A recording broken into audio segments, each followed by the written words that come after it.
So welcome everyone, good morning. And it's such a pleasure to have each and every one of you here today.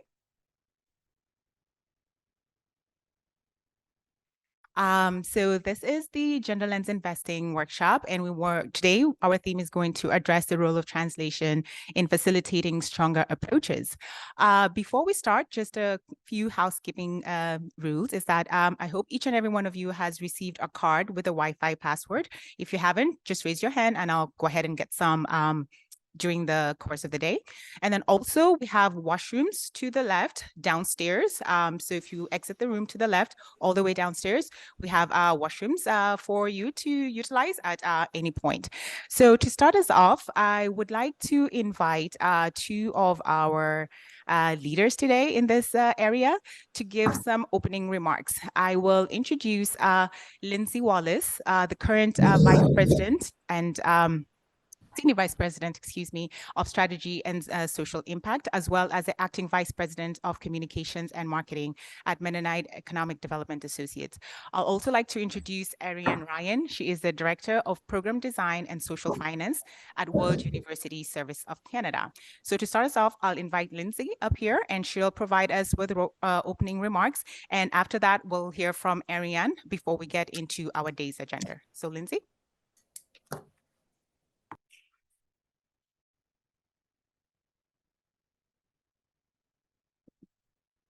Thank you very much. Thank you very much to WUSC for inviting me to say a few words.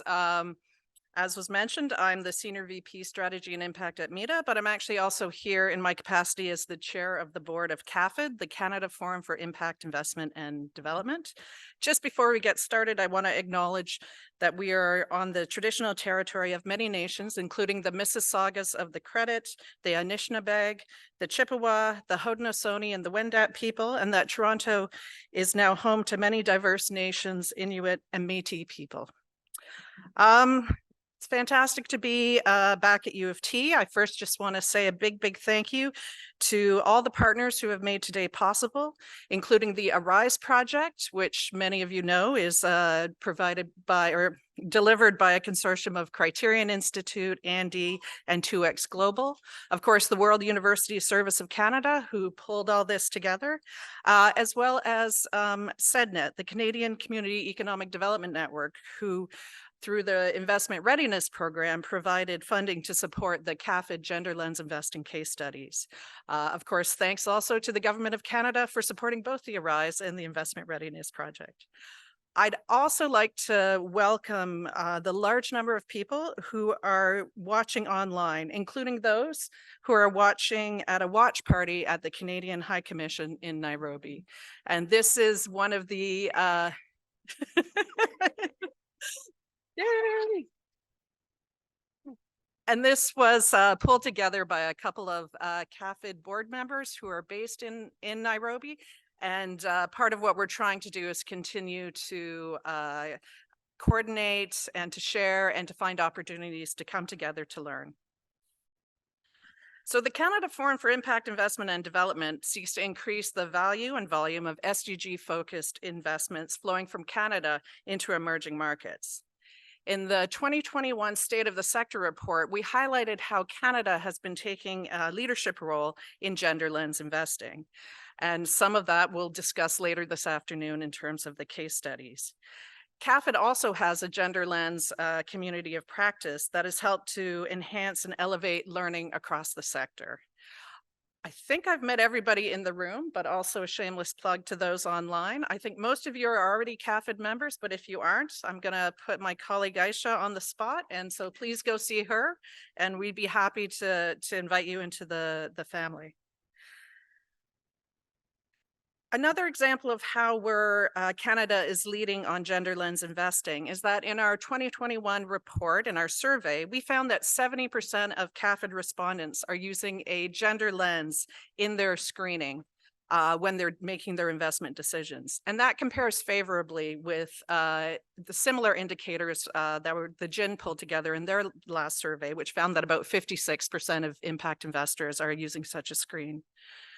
But we also know that there's much more to do to deepen gender lens investing. we found that over half of impact investors are using their own metrics to measure and understand impact.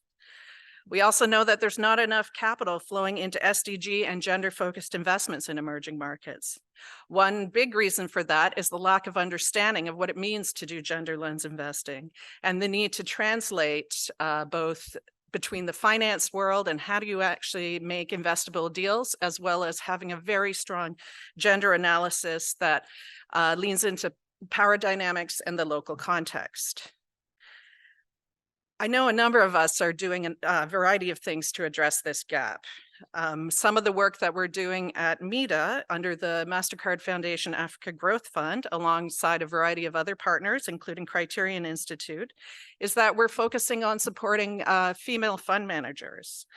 Some recent statistics from Africa found that of the approximately 5 billion raised or invested in 2022, only 4% went to female fund managers. So we know we have a lot more that we need to do.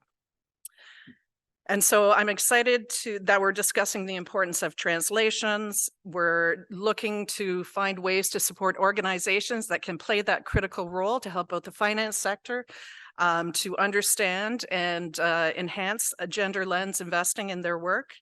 And at CAFIID, we believe that learning, sharing, and advocacy are critical to help our sector grow. And as mentioned, we welcome you all to join us. So a huge thank you again to WUSC and the team that put this event together. Looking forward to having a great conversation here in person, but also online over the course of the day. And with that, I'm going to hand it over to Ariane. Thank you.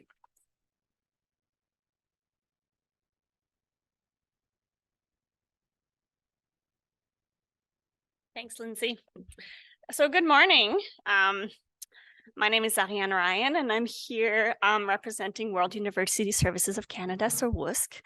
And I think Lindsay said all of the thank yous and the welcome, but I want to repeat them, particularly to our groups who are online and for you for making the trek out this morning. I'm from Ottawa. Toronto traffic is horrendous. I'm really glad you're all here.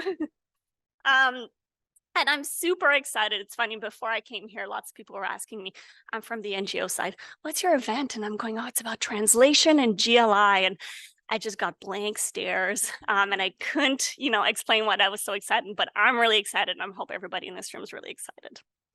So WUSC is an international development NGO, and we focus on economic opportunities and education and empowerment, primarily for youth, women, and refugees.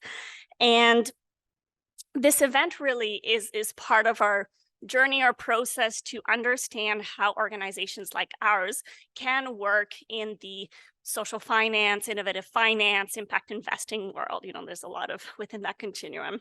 We've been at it for a few years now, and I think our understanding of what our role could be continues to evolve a lot through this kind of event, discussions with other types of partners, memberships in CAFIID, and some of the work that we do. So translation's really interesting for us because it's a new way to think about the role that we can have within these spaces. And it's particularly interesting because it really positions us in something that we know really well, right? So in our work in the economic space, a lot of what we do might be striving to support greater employment for youth. And we do that a lot in the technical and vocational training space, for example. And so a lot of our work there is about bringing all these different actors, whether it be private sector employers, government training systems, youth, women, sometimes finance, because education and finance are often linked, and then bringing them all to the table to talk, and not just to talk, but for them to understand each other such that we see change within these systems. And really, we're successful when we are effectively really good translators between these different perspectives. And so a lot of our historical work has actually been in translation, but we never thought about it that way. And we're really excited. We've been working with Criterion for quite a while as well. And I think we love the way they can take concepts and put words to them, which then helps us understand what we do in different ways, and then helps us port some of what we do into these different fields, such as social finance. I mean, I think we're at the beginning of the journey. We haven't figured it all out, but this is why conversations like this are so important.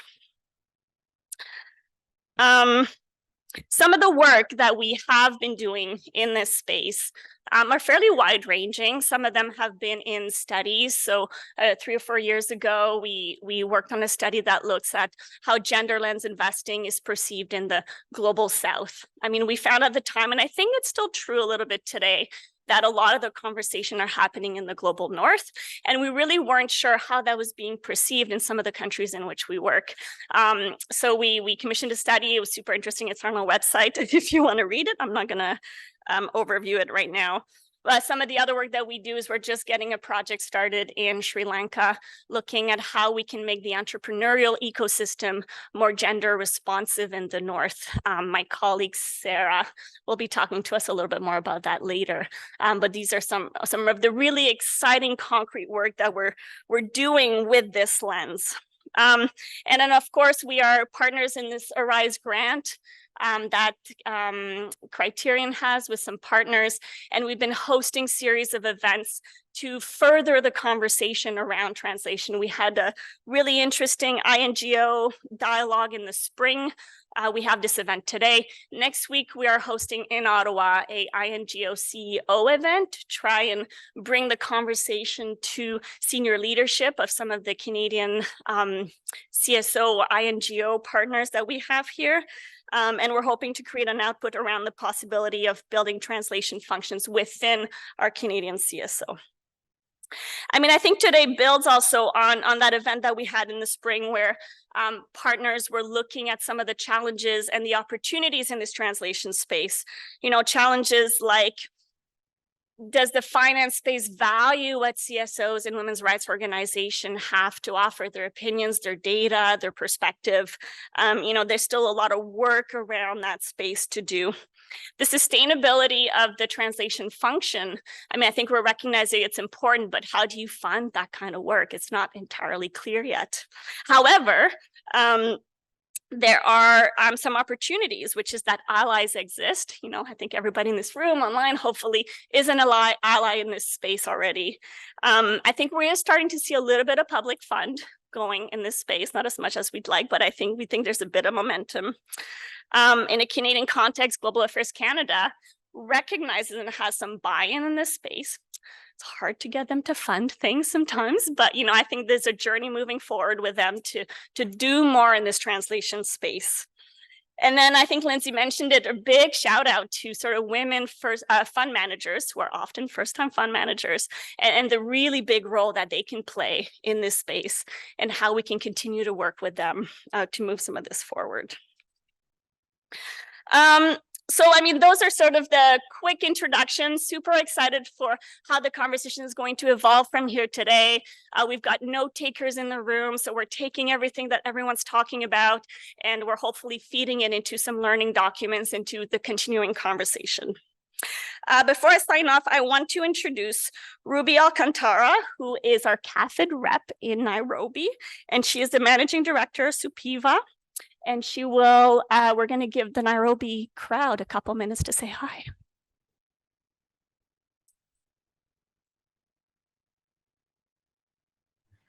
Hello, Toronto. We are in sunny Nairobi. Everyone say hi. So we're really excited to be here and then listen in for the GLI COP. I've got Krista. I'm not going to give your full title, Krista, so I'm going to let you give your title. Thanks so much, Ruby. I'm going to confess, this is the strangest speaking setup I've usually trying to make sure I'm making eye contact with everyone, so this is a little awkward, but delighted to have the group here in Nairobi with us today and to be listening to the important work that CAFIID undertakes and the updates that you're sharing on gender lens and impact investing. My name is Krista McInnes. I'm actually the Regional Senior Trade Commissioner here in the High Commission in Nairobi, which means that my team and I tend to focus our work on Canadian companies and supporting them as they pursue opportunities in the region. One of the things that we're finding very interesting in the space that we work in is the prevalence and the strong interest in social enterprises and in enterprises undertaking work in the region with important SDG outcomes. We always look for ways to support this, and of course, bridging into teams that are already doing really great work in innovative finance and impact investing is a way to, I think, marry up some of those complementary objectives. So really happy to closing the turn now to the here. Really happy to have you all here today. Happy to talk a little bit more about the Canadian ecosystem, some of the private sector partners that have an interest in this space. We're very fortunate to be joined by a number of Canadian institutions, academic institutions who do really extraordinary work here as well. And for me and my team, also a terrific opportunity to learn more about the important work that you do. So Kelly Boo, thank you so much for joining us, and thanks for reaching out with this opportunity. We'll pass it back over to you, Toronto. Thank you for having us. We're happy to be here in Nairobi. Thanks, everyone.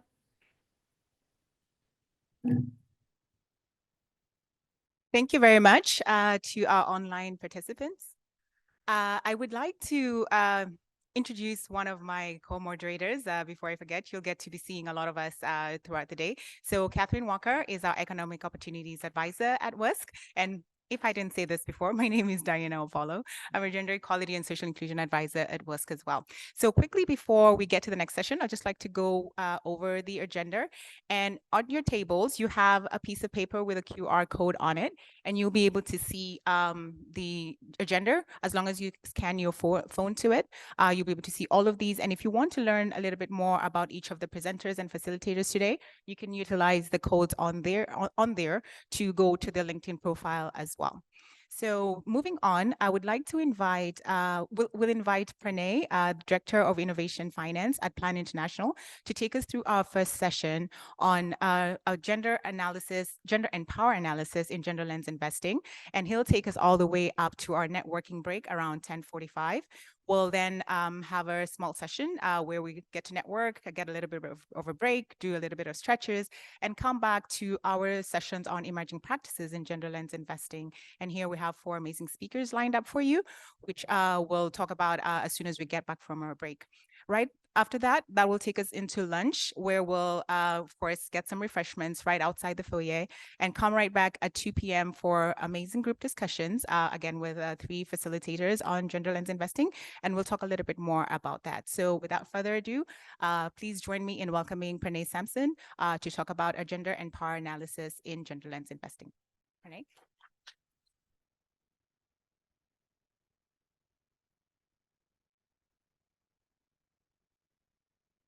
Thank you, Diana. I'm really excited about speaking to all of you today. I think, and particularly with the presence that of the CAFIID community in Nairobi and the incredible turnout that we have over there. A lot of what I will be talking about should also resonate with our with communities all over the world, because that's really the focus of CAFIID and of the work that we do in Plan as well. But I do want to start off by just also mentioning, and I think most of you that know me know that I wear multiple hats. So in particular over here, I speak as someone who works in the Criterion Institute. I've been with Criterion now for close to 4 years, and also work in Plan International as Director of Innovative Finance, as you can see. And also with that role, I also have had the privilege of setting up a new organization within Plan that is precisely doing the type of work that we're going to talk about today. So we've been on this journey for a while. And it's a long journey, because it takes a lot of work to get here. But what we're going to try to do is sort of unpack what this means and why this is important. And that's what we're going to do. All of this is grounded in our knowledge of gender and power. And that comes as both from the civil society sector in Canada and the incredible support that Global Affairs Canada has provided to the civil society sector. It is unique globally. It really is quite a strong ecosystem. I'm new to Canada, so I can sort of say from my global perspective that really it is such a strong sector, and connecting it with the global impact investment community, which is also so unique in the Canadian ecosystem. So we have a lot of strength in Canada in a lot of different ways, but it's about bringing those 2 communities together. And therefore, thank you again to CAFIID for bringing us together, as well as WUSC for organizing all of this. Thank you. So I'm going to be talking today about gender and power analysis in the context of gender lens investing. And this is on the basis of the ARISE program. So the ARISE program is advancing research and investment for standards of, for investment standards for equality. Sorry, it's a mouthful. So the idea of ARISE really is, so I'm going to talk about a little bit more about who Criterion is for those of you that don't know who Criterion is, and also share a little bit more about the ARISE program and what ARISE is seeking to do in the context of the global gender lens investment community, and therefore also what Canada's role is within that.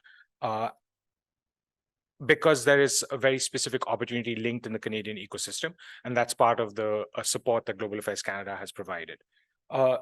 Also want to talk about what is translation, and Ariane briefly mentioned it, and I think that's true of anybody. Translation is a very generic word. How does it work in this specific context when we're thinking about gender and finance and the power dynamics within that? And then we're going to talk about a little bit about what it means to actually have a translation function, which is quite distinct from translation and why that also matters. And finally, just going to have a quick chat about reframes and different ways of looking at the world. And hopefully that will lead us to a very exciting networking break. So a quick note on language. I come from a financial background, and I've had the privilege again of learning from many colleagues who have exceptional knowledge on gender and power. And I want to always highlight that this is an open conversation. This is something where we have the opportunity to stop at any point in time. If there's topics that you don't understand or specific words or subjects, that's perhaps intentional, like in any subject matter expertise, but the language in finance is particularly othering, and there's particular power dynamics in finance. So if there is anything that you would like more information on, please drop it into the chat, or please do stop me. Feel free to clarify what we're speaking about. That is also true of local contextual language. That is also true of local dynamics. So I think that's also a really important point to highlight, is powers on many fronts and just being aware of that. So just wanted to mention that this is a language which is highly privileged. So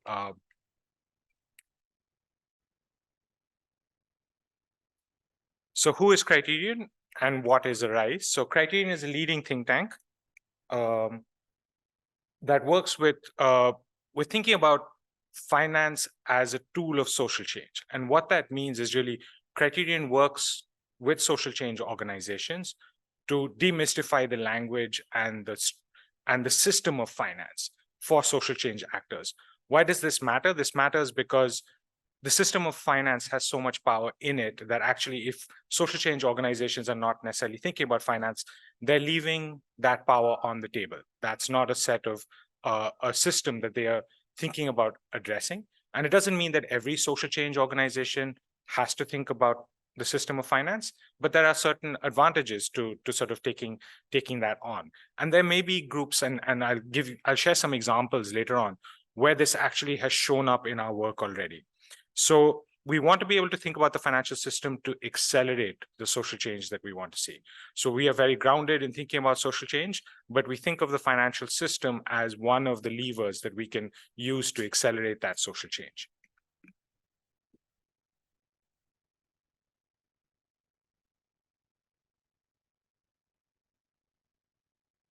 And what is ARISE? So as I mentioned, it's Advancing Research and Investment Standards for Equality. That's the full form of ARISE. It's funded by Global Affairs Canada. It's a little less than 5 million Canadian, a 3-year program that is meant to advance the field of gender lens investing. And therefore, we have partners that we work very closely with. That's the Aspen Network of Development Entrepreneurs, ANDE for short. And 2X Global, which was previously Gender Smart and has merged now with Gender Smart. So that's the global community that we're working with through the Aspen Network of Development Entrepreneurs. We work closely with enterprise support organizations in the Global South in particular, as well as with the 2X Global, with the investment community that is really interested in leading the charge on gender lens investment. And the key problem that we're really trying to think about is when we're thinking about investment standards in the space of equality and grounded in gender and power, one of the big challenges that we see is that the investors and the government, donor governments, don't necessarily recognize the power that they have in setting those standards. And that we as potentially, based on how I'm showing up in this particular conversation is with the plan hat, as civil society, don't necessarily recognize the role that we have to play in accountability as well. So that's really where we are focused on. So our 3 target audiences, as I mentioned, there's an investor group, and that's really where 2X is sort of taking the lead in engaging investors through a working group. There's government organizations, and particularly OECD governments. And finally, there is civil society organizations and translation organizations. How do these come together? So when I've worked in plan, often our theory of change is simplified as demand, supply, and accountability. And what you see here is demand, supply, and accountability. So it's part of it is creating a strong understanding that gender should influence finance, and gender as we understand within civil society. But we also need demand for that. So that's part of working with the investors and the asset owners and the asset managers. And finally, the accountability component of it is actually through donor governments. So because government also has a role to play, and we know with the emergence of blended finance that that role will only continue to increase. And we are also thinking about this in the context of power. We know a lot and we do a lot of work within the context of power. So whenever we're talking about gender, we are really thinking about the intersectional nature of gender and power dynamics. And therefore, it includes topics that we know about in civil society. In civil society, we have conversations around localization and what that means all the time. And these are difficult questions to think about because it requires us as organizations to think and act differently. And when we're having those conversations about localization or intersectional power dynamics, that extends into our work in the financial ecosystem. So when we're thinking about power, we most often think about power in power with and power over, and that's sort of the enabling ecosystem. But what we want to see is sort of the movement towards power to, which is the sharing of power, and the power within. One of the interesting things that I was sharing with the group that we were working with to put together the event yesterday was we heard that actually any group that is working towards the SDGs should really think about SDG 0. And what is SDG 0? And this is not me, this is one of our fabulous advisory board members at Criterion, was really suggesting that SDG 0 is inner work. It means all of us that are working in this space should recognize where we are coming from and recognize the dynamics behind that particular identity. And as a result, that inner work should allow us to be more effective when we're working towards the SDGs. So just want to leave that with you as one of the ideas that we are trying to work towards is really the power within as well. So what is translation and why does it matter? So as I was saying, this is really about bringing two ecosystems together. It is the translation that we're talking about is between gender and finance. So it's about a function that enables better gender analysis to be integrated in investment design and decision-making processes. So what does this mean? Is essentially all investors will be doing a certain investment analysis. And this is adding a component of a gender analysis to that particular investment analysis. Now, it could be that all investment professionals learn about gender and incorporate gender analysis, but we are a long way from that. So in the interim, the idea is how do we work through translation where there is gender expertise, and this is when we say gender expertise, it is a significant expertise that people have to invest in learning about and therefore have expertise in, but that expertise needs to be valued within the financial ecosystem. So I want to ask a question to all of you. Who in your mind, if you can just take a pause and in your mind, just think of who could be a translator? And maybe a different question, who should be a translator? The should is an interesting question because we're assuming the ability to translate between two fields. So who should be is also an expectation. It's a question of who we think is appropriate to be a translator. And does that change the power dynamics? Going back to our to when I was talking about how we think about social change organizations, often our experience of social change organizations is that they don't want to speak to the world of finance. They will, when we've spoken with a number of social change organizations, the feedback is that that this is not a system that they feel part of, that they feel exploited by. There's a lack of trust in engaging that ecosystem. So why does that exist? Is that because they should not be translators, or is it because that they don't understand the system? And that's really one of the things the Criterion does. It tries to demystify that world, giving people the choice of saying, if you want to engage with that ecosystem, you should not feel othered from that ecosystem. And therefore, one of the interesting data points that I do want to share with you is all of you would know Canada's groundbreaking work on the Women's Voice and Leadership Program with women's rights organizations globally, as well as setting up the Equality Fund. And Jacqueline, I see you here. So just to say that Canada in the recent past has really supported the women's rights movement globally. And often what we've heard is that women's rights organizations don't want to talk to finance. What we have found is quite the opposite, that they actually recognize in their context at a global level that they do want to talk to finance. They've just not had the opportunity to. And my data point on this is actually recently Andy, as our partner, put out a call for applications, a request for proposals for feminist research that speaks to finance. So quite specific. From a feminist perspective, how can we speak to finance? We had over 360 applications for that request for proposals, of which we were only able to select 8. That's really unfortunate, and would love to talk to anybody who wants to fund feminist research on finance, because we have a pool of women's rights organizations that want to do the research, and they want to do the research in their communities that is relevant to them. Why? Because they see the power that the financial system has.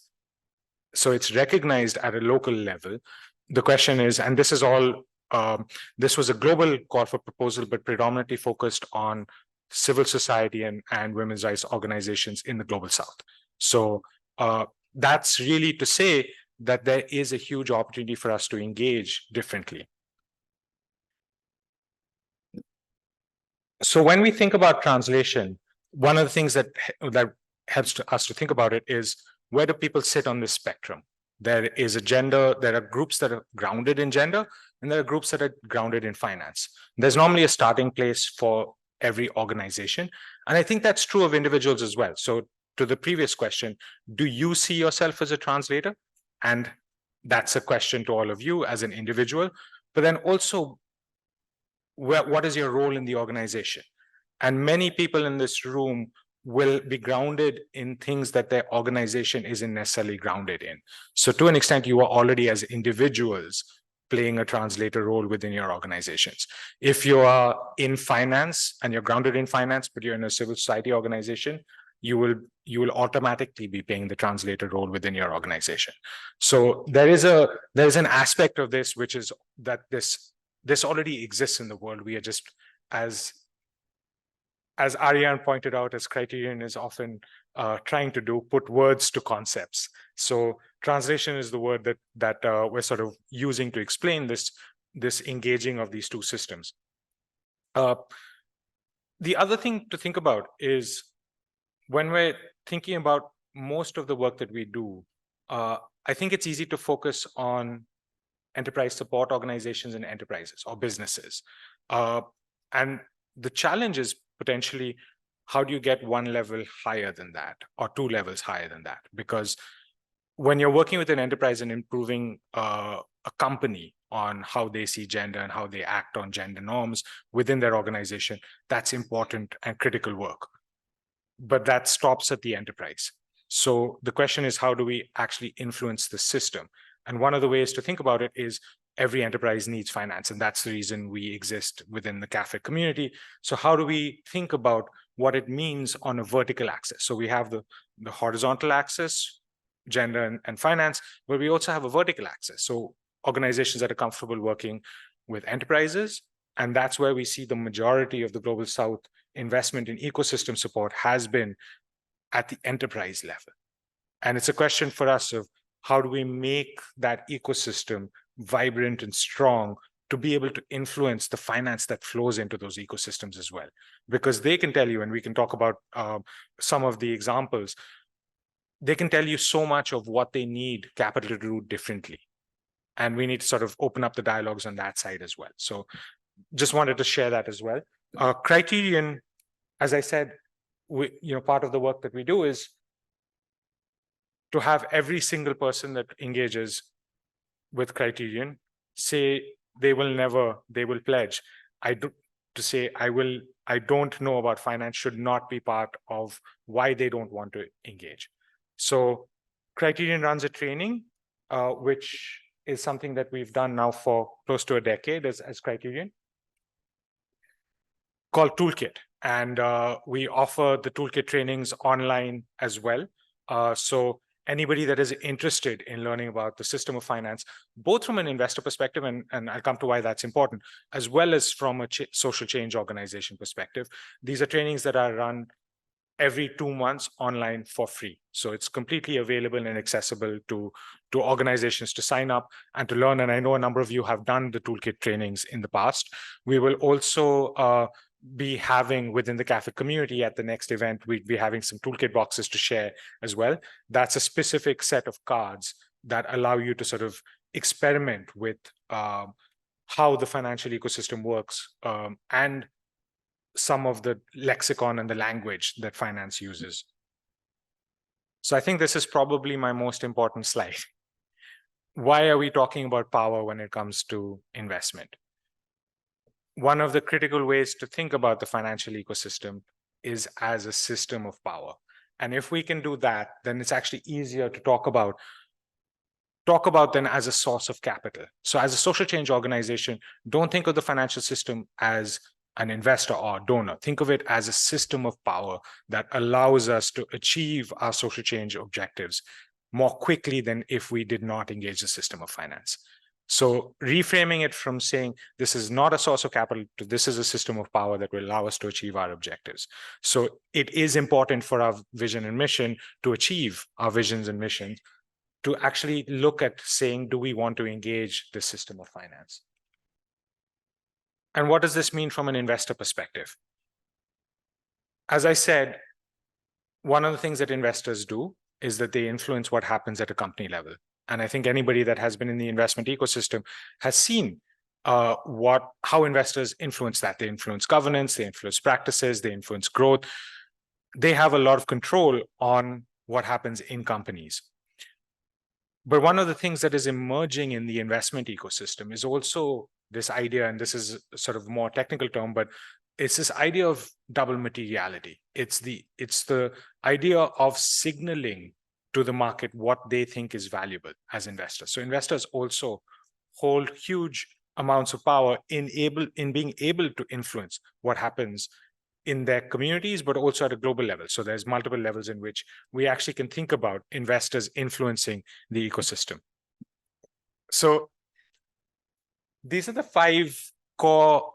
So when we think about Toolkit, and if you do have the opportunity, there are 5 strategies within Toolkit that we work towards. And these are the 5 outcomes that would be expected with the 5 strategies.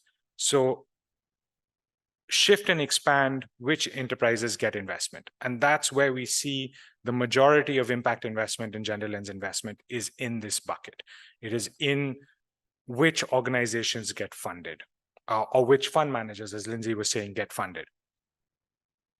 The second, and this is where I think there's a huge opportunity for us as civil society, we work with communities and we collect data every time we work with communities. How do we, and this is part of what we do in civil society as well, is we try to address bias and we try to understand gender norms in communities when we work. But how do we make that data relevant and make it accessible to finance to make better decisions about the investment that goes into those same communities?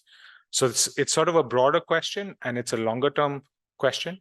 But how do we introduce that new data and look to eliminate some of the bias that we know exists? And bias exists everywhere. So I don't think it's possible necessarily to eliminate the bias, but at least to make a higher degree of awareness and to make the analysis possible. The third is to think about the structures and terms of investment. And I would say this requires more of a technical understanding of how investment works and is really part of changing the system. We've seen this emerge in Silicon Valley when entrepreneurs actually pushed back against the types of terms and structures that they were getting. And that highlights the fact that there is power dynamics even in the investment structures and terms. So it's a question of, are we replicating bad practice, what has already been shown to be problematic practice from a power dynamics perspective in structures and terms as an investment community, or are we actually thoughtfully considering, are there different ways of making the investment suitable and appropriate for the communities that we're working with? The fourth is thinking about processes. Who is considered an expert when we are doing an analysis? Whose time do we pay for? And how much? And within civil society, we have started to become much more conscious of this, particularly in the conversations around localization. And finally, what is the appropriate benchmark for investment? We have quite limited benchmarks on investment, and it really does come down to what the return on investment is. But there's so many variables within that, particularly an idea around foreign exchange. That's something which every investor that invests into emerging markets has to think about. So when we're thinking about benchmarks of investment, how do we address some of those core challenges? And how do we invite other partners in that can support addressing some of those challenges?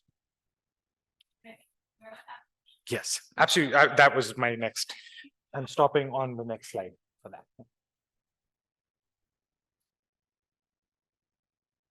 Thanks, Pranay. Hi, everyone. I'm Katie. I know most of you, but probably not all of you. Anyway, thanks, Pranay. Just on your last slide, I wanted to ask can you give an example of some of the new data that you're referring to? Would this be things like thinking about gender-based violence and how that can impact investments and how investors view an investment context? Absolutely, Katie, and I'm glad you raised the question. And you've answered the question as well, which is great. But I will also, while we are just thinking through this, and we know the issues around gender-based violence, how ubiquitous gender-based violence is as an issue, and how limited attention it gets as both a risk, but then potentially an opportunity. And the question is, when we think about ubiquitous risks, every single investor, maybe I'm hoping that, but virtually every investor has to think about climate and the climate crisis that we're in, because it's a ubiquitous risk. Gender-based violence is actually quite similar as a risk. It is everywhere. It isn't highlighted enough. It's easy to not think about it if you're not directly exposed to it. Till there is very high risks that come in. And most development finance institutions and multilateral development banks know that this is a risk. So one of the things that we've been trying to do, and I say here only here, so Ian, if you can put your hand up there. So we've been working with Gender and the Economy to develop a set of case studies on, Ian's actually been leading this work and worked on 4 different organizations, one of which is Equilo. Equilo is a platform that Criterion worked with and published a tool that makes the challenge around gender-based violence a little bit easier for investors to understand. So it's sort of a translation role, exactly as we're talking about. How do you get gender knowledge to talk to finance? And the Equilo platform is a really good example of an organization that is trying to highlight data so that we can address the bias that we know exists. And is being used actually by the multilateral development banks and the development finance institutions to look at that data for the first time. So that at least we're getting to the awareness stage, if not necessarily incorporating it into the investment decision-making at this stage. And that goes to the point in processes, because part of what has to happen is the process of investment needs to evolve within these organizations as well, where this is now incorporated into the investment teams, not just the ENS teams, the environmental and safety teams that exist. So that's a set of work that Criterion does do already with the development finance institutions and multilateral development banks.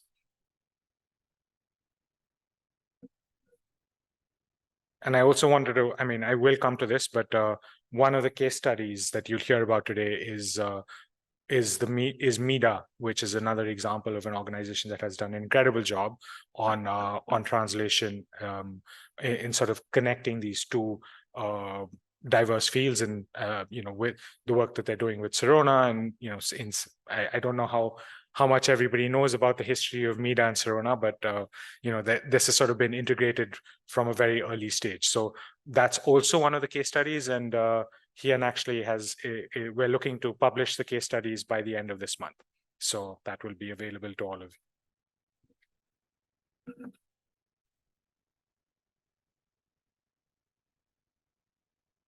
Any other questions? Any questions online?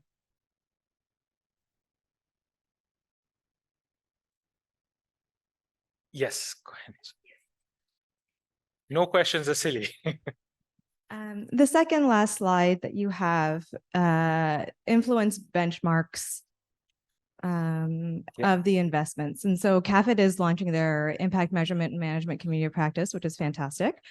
But it seems like there are a lot of benchmarks out there. Like there's so many measurement frameworks. So what do you mean by influence these? Do you mean the ones that are already existing? Do we need to integrate gender? What's the mismatch here? What are we trying to, what's missing? So it's a really good question. I'm trying to frame it because it's one of the most challenging areas that we think about as Criterion. When we're thinking about, and this is particularly linked to the strategy around diversify a portfolio. When we're thinking about portfolio management, there are benchmarks on risk and return. And those are benchmarks that have been established in historical contexts and therefore have certain data that they highlight. So essentially they've embedded bias, if I can simplify it in that language, that certain risk and return metrics are benchmarked. And that's benchmarked for every single financial institution.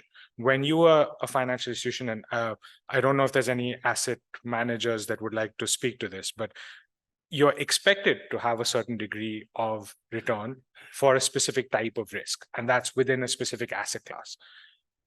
That under-recognizes certain risks because it's based on past benchmarks, and also does not necessarily appropriately incorporate future risk. So things like climate.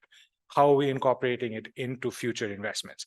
And the way that we're currently structuring it, just to play this out in a little bit more detail, when we're thinking about investing in small island developing states from the perspective of climate, the way that we structure those benchmarks right now, they will always be risky. They will always be very difficult to invest in. So we're just adding on layers and layers of basically we're saying it is impossible to invest in a small island developing state. Even though they have not contributed to climate change, they are facing the brunt of climate change. So how, when we are and I think this is the point of imagining the future differently. How do you change those benchmarks to think about how you imagine the future differently? If you imagine the future differently, where do our benchmarks need to shift? I hope that helps, because it is a challenging thing to think about, because those benchmarks aren't always clear. It is inside information. You have to really understand how country risk is determined, how political risk is determined, how reputation risk is determined. How do those all come together in a way that are benchmarked for the level of return that's expected for that risk?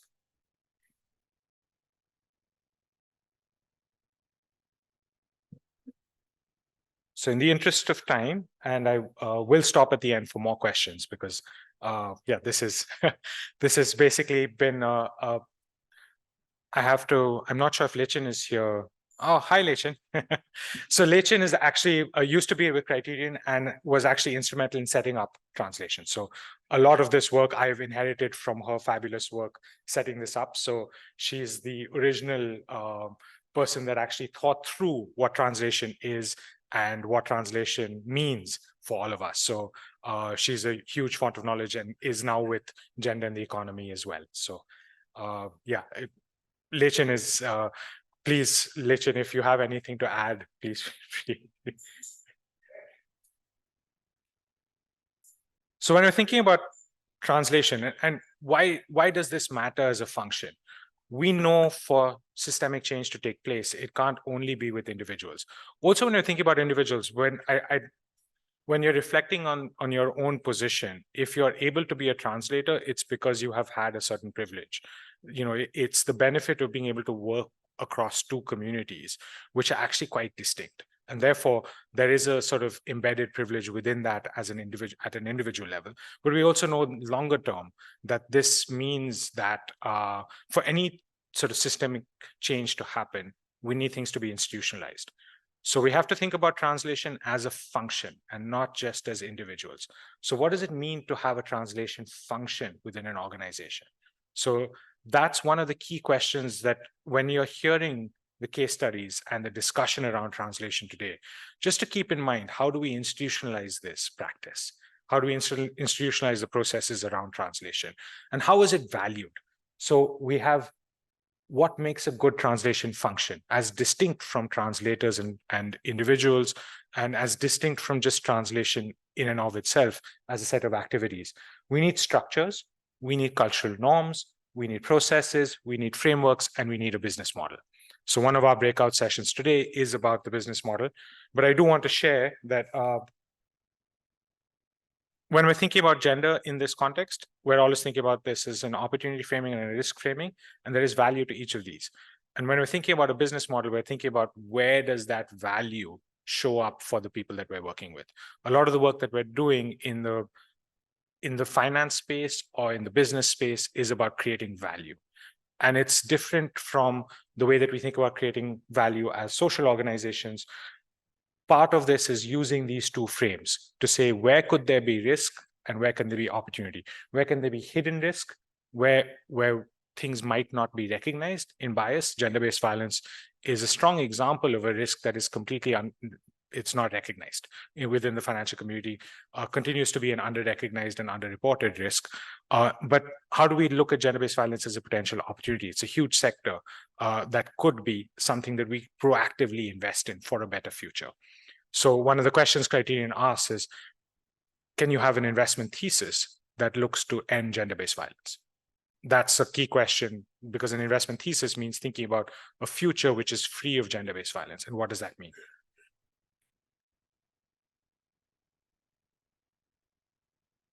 So as I mentioned, I'm fortunate enough to wear many hats, and one of the things that I've been working towards within Plan and is now actually launched, and we now have an organization that is supporting bridging of these two worlds as Plan Catalyst. And Lauren and Nazanin are here from Plan and have been part of this journey as well. And essentially what Plan Catalyst does is it takes a lot of what Plan has developed as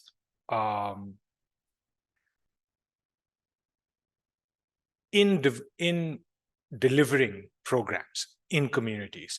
There's a set of expertise which is unique and valuable that Plan has developed. So far, we've only used that to deliver programs. How do we take and package that knowledge and make it available to the broader sector? And it's, again, possible if you go back to that vertical axis. You can offer it at an enterprise level, but you can also offer it at a financial system level. So what does it mean to actually bridge those gaps in terms of what Plan has been able to develop over the many years of its existence? And it's true of a number of the organizations that you work with, that there is specific knowledge that you have within your organization that allows you to have a business model around the translation function. So one of the things that's most exciting for us is Plan Catalyst leverages Plan Canada's gender transformative architecture. This is a published document. It's available. Plan uses a specific benchmark called the Women's and Girls Empowerment Index to measure norms change. And part of our commitment is that 85% of all of our projects will be gender transformative. So that's a significant number. I don't know what the benchmark is for other civil society organizations in the room, but 85%. And that means typically for gender transformative work to happen, for gender norms change at a community level to take place, we need a long period of time. But we often have to do 3-year projects. So what we have gotten good at is what does it mean to engage at a community level and to engage different influential factors within a community to address norms change. So it means working not just with different, it means working with gender diverse communities across the board. That's part of what we should and have to be doing in order to make that 85% commitment realistic. So what we do now is we offer that insight to other organizations, and there has been incredible interest in how Plan has been able to do this. And this is particularly within Plan Canada, but that's true of the global organization as well. So, and currently we're trying to think about, and this is always coming back to the question of power. It is a question of norms change is really important because it highlights multiple power factors. And that means also leaning into the localization conversation as well through these types of tools. So that's all of the metrics and indicators. And we briefly heard about the new CAFIID working group, which will be launched. This is the type of platform, which I think is a great opportunity for us to share knowledge on how our different organizations measure and report on impact, because that is really truly valuable to this sector. And I want to just highlight one of the ways of thinking about this is we should be ambitious. We need to be ambitious. We are at a specific moment in time where we have to be ambitious. So we do have to think about changing the system, but we should also look at starting somewhere. So that's part of the user system strategy. So when you do, and if you ever have the opportunity to go through a toolkit training, 2 of the strategies are around using the current system as it is, like introducing new data points. That's basically already what investment managers do would be looking at data for the investment analysis. That's using the system. But changing the system means actually changing whose expertise is valued, which is a completely different type of thinking about it, way of thinking about it. So I'm going to pause here if there's any questions before I move towards closing out. There are no questions. Just want to leave you with a set of things that Criterion works towards is trying to capture the essence of a concept in fairly simple language and why that matters. So first thing to start with is finance is a system completely made by humans, so we can change it. It's up to us to change it. It was developed in a very specific context at a specific moment in time. We've inherited a lot of this and we've inherited the power dynamics associated with it. This is one which I think is the most popular one, and I know, Katie, you've often referenced it, which is when we're thinking about access to investment, we have an entire ecosystem around fixing the companies. Technical assistance, the approach is, says something wrong with the company. We need to fix them to make them investment ready. And therefore, we spend huge amounts of money in trying to fix them. And Convergence reports every year what percentage of their blended finance transactions goes towards technical assistance. So that's really a mindset around let's fix the company, not necessarily the capital that is going.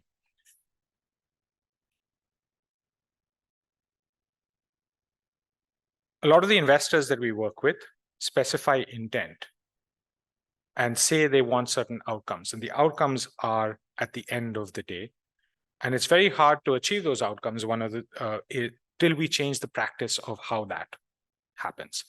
So if we aren't changing our processes and practice, we can't expect outcomes to change. We have to think about processes and practices. So it's not just about how much money is moving. And that's one of the core problems that we've had in the impact investment and in how blended finance is currently framed. It's the volume of capital, which is an important metric, but it's also about how money moves.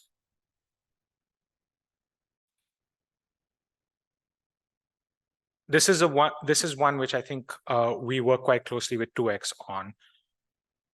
Gender has been simplified to representation, and we see this trap happen on multiple lenses because you can have representation in many different forms. But the underlying question is, are we changing the power dynamics? And that's what good gender theory is based on. It's understanding the power dynamics that underlie this ecosystem. So this is not just about identity, it's about analyzing power. And as civil society, we know how to do that. So linked to that, move from counting women to valuing gender patterns. So don't just think about how many women are on the board or are in leadership positions or women-led SMEs. That is important, but also what are the gender patterns that are leading to the chronic underfinance of women entrepreneurs? So that's a gender pattern versus just counting women. This is one from the perspective of an investor. A number of the ways that we work with in the investment community and is to create a checklist, a due diligence checklist or an ENS checklist on gender. How many women do you have on the board as an example, or how many women do you have in leadership? At the same time, context matters. So there's a local context in this journey. So one of the things Criterion is working towards is publishing a set of standards that provides choice for investors to pick up what is most relevant to them in their specific context. When we're working in each context, it would be adapted for, and this is, not to say that it'll be simplified to make it so easy, but it is part of the inner work journey that we're talking about. If the investor has the intent and wants to actually implement this as a practice and process, they should have a sort of set of opportunities for them to be working towards. This is an interesting one because it's one we're still working through what this really means. But one of the things that we've inherited from the investment industry is the idea of acceleration. When we're talking about underrepresented communities, the reason that they are underrepresented is they have very different norms and challenges that when we come at it from an acceleration mindset, it's actually accelerating status quo. So you would all have heard about the ideas around patient capital. The idea around patient capital is actually giving the support for an entrepreneur to move up within a certain period of time. How do we incorporate that idea at a systems level? And it's a question of what does it need to actually build markets? And there's a number of groups that think about this in the context of market systems. What does it mean in the financial system to think about that? So that's a question I'm just going to leave you with. This is for the civil society organizations in the room. As I said, when we're thinking about the system of finance, don't only think about the system of finance as a source of funding, as a source of capital. Think about it as a system of power. If you approach it from a perspective of relevance, the revenue may or may not follow, but it's likely to follow because you're actually creating the change and you're accelerating the change. But if you approach it from the perspective of revenue, and this is one of the conversations that we've had to have within Plan Catalyst at the board level, is it's never going to be so large that it will generate enough revenue. It is really an impact first thesis that we have in Plan Catalyst. So we are looking at increasing the impact through Plan Catalyst rather than increasing the revenue. And that's a different mindset for civil society organizations. And finally, this is my last slide. In the context of blending finance, and I think this is true for lots of finance, do we have incentives that pay for bias? So when we think about technical assistance and different ways of saying we need additional support to work with women, are we just perpetuating that bias? And that's the question that I will also leave with the civil society organizations as well as with investors. So yep, that is it. I will open it up to questions.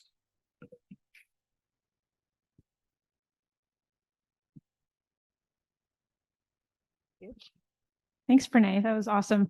In one of your earlier slides, you had two questions: who could be a translator and who should be a translator?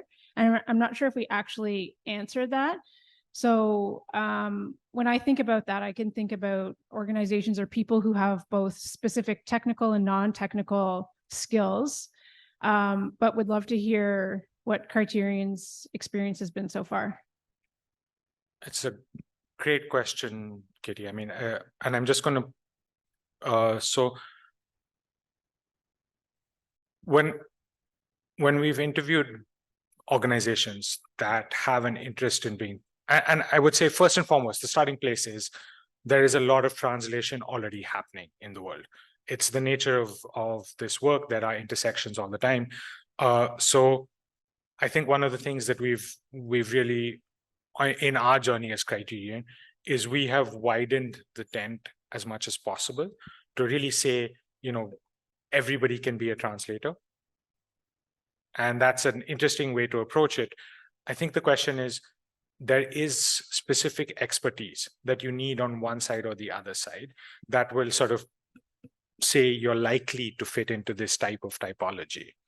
That being said, I would say who could be, and this is why the could is a broadening the question, whereas the should is also a way of us reframing our own bias within that question, which is we were finding that certain groups were being excluded. And often it was because we were, as sort of Criterion in our journey ourselves, taking a sort of approach to say we want these groups to be part of this, while not necessarily opening it up. And that's why I was sharing the example of the women's rights organizations that applied from all over the world to do this feminist research. Whereas we had often heard from intermediaries in between, sort of saying, we don't think they'd be interested. We don't think they want to speak to finance. So it's part of unpacking that. And I don't think we have a perfect answer. I think that's part of being an organization that recognizes that we learn and grow every day. So, we test our own biases and assumptions. So thanks, Kelly, for the question. Nairobi, we want some questions from you. Where are you? Hi, thank you for a thought-provoking presentation. My name is Suzanne Courtney, and I'm interested in GBV as an opportunity. You talked about, you used the analogy of investing in small island states and their relevance to climate change. And that's clearly something an investor can understand from a risk point of view. But how do you see gender-based violence as an opportunity and as a risk to assess for an investor? Because I don't agree that it's about relevance and not revenue, because it is about capital and relevance, the two together from an investor's point of view. So anyway, over to you. Sorry, can you just repeat the last part? And I want to address them perhaps separately. So I'm just wondering if Is here's a statement that is about relevance. Yeah. Capital. It is about relevance because we have to have a return or your revenue. Yes. And I think that's a simpler one because it is starting with social change organizations. So it's a reframe for social change organizations. And I say this as planned. Yes. Okay. So it is specifically, and this is part of the INGO community. The INGO community has been very successful in growing its revenue. There's a specific model that INGOs work on, which has been very successful.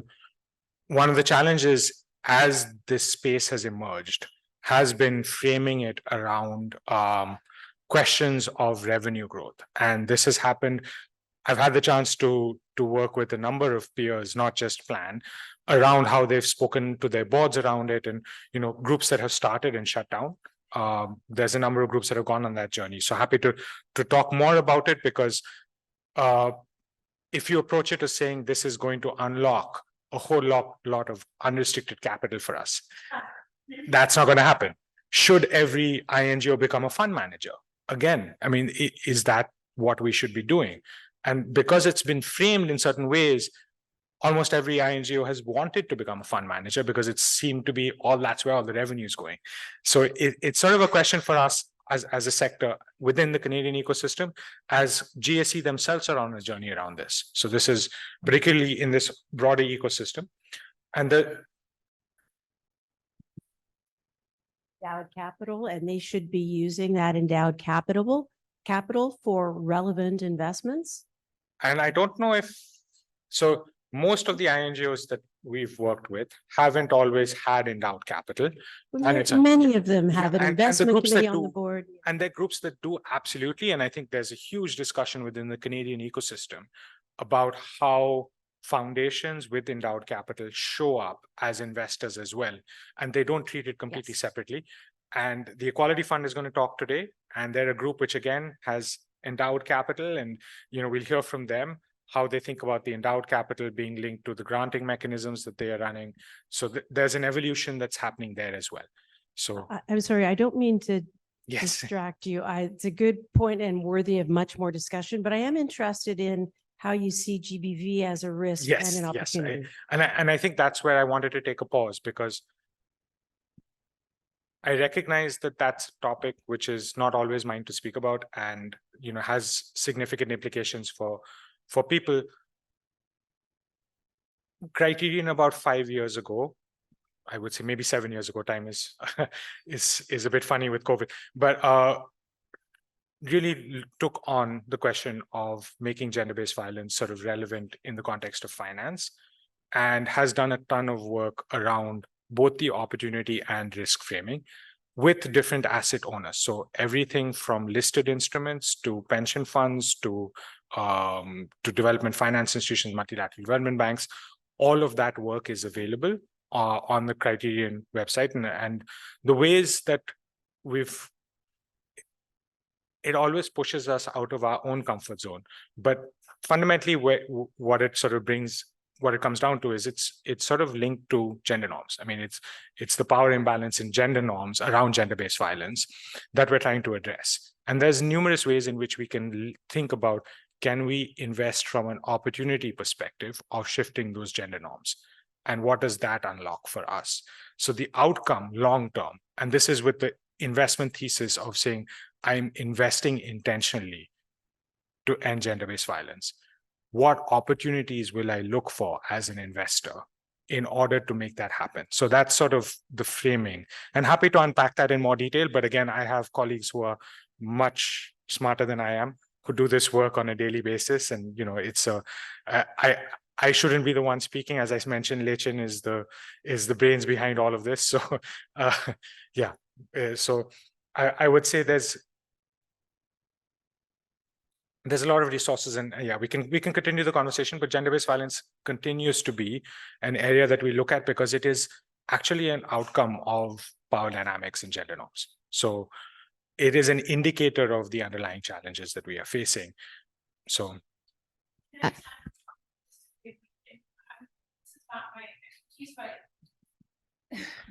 So I think one of the publications that Criterion did on this was giving examples of sectors that investors could invest into that have high rates of gender-based violence, like agriculture. So there's such good information talking about where gender-based violence shows up in agriculture, all the way from like primary production to processing to everything along the value chain, and how, if you want to be really specific about reducing gender-based violence, you can look to that kind of sector. And facilities are not well lit. There's high rates of men managing, and women don't have good security, all this kind of stuff, transportation. So just as an example, because I'm I can't understand something if I don't have a specific example. So yeah. So I think that's one way one example of how gender-based violence can be reduced by investing intentionally with that lens. Maybe I will just add to that. I mean, since you brought it up, I mean, one of the challenges of gender-based violence is we can't frame it only as a risk, because if we are framing it only as a risk, it'll just have negative consequences. In a sense, it's the same with climate. We have to reimagine a future and invest differently. So an example of an opportunity frame versus a risk frame. In a risk frame, you would look at the example Katie shared, right? Well-lit spaces, and you try to address the risk, create well-lit spaces.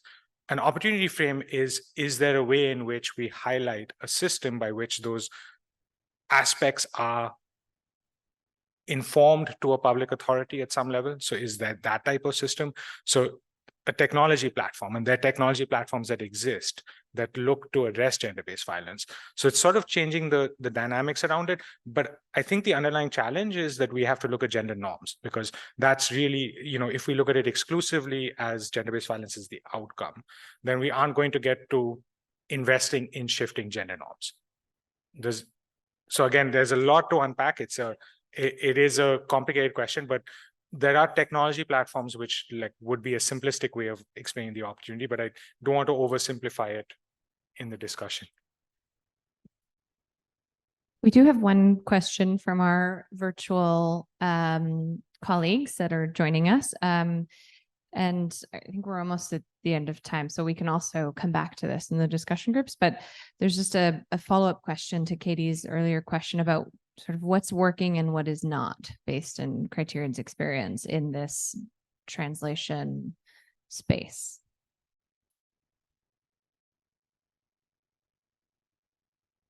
So I think we will touch on this. What's working is we're at a very specific moment in time where I think the challenges that we face as a global community will just continue to drive us into we're sort of facing an existential crisis with climate change.